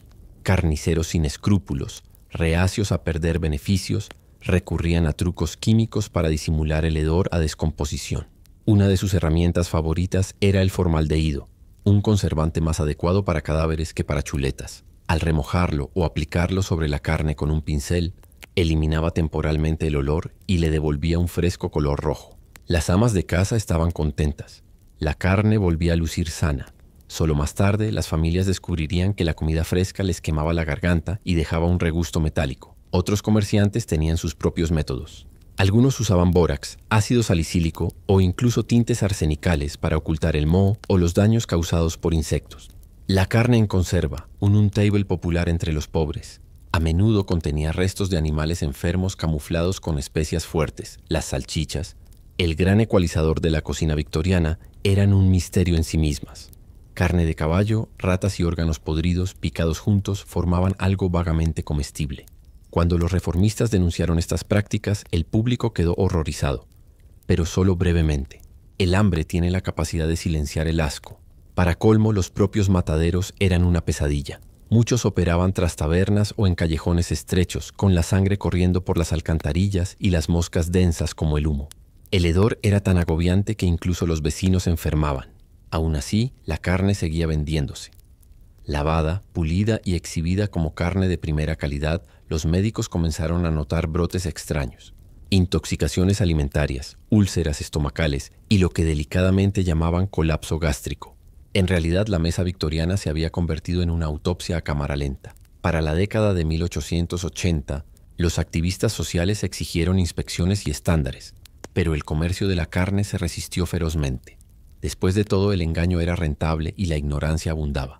Los victorianos creían que se estaban aprovechando de los beneficios del imperio. Carne de res de Gran Bretaña, cordero de Australia, cerdo de las colonias. Pero en realidad gran parte de ella ya estaba medio podrida cuando llegó a sus platos. El progreso industrial les había dado carne para todos y discretamente los había alimentado con la muerte a ración.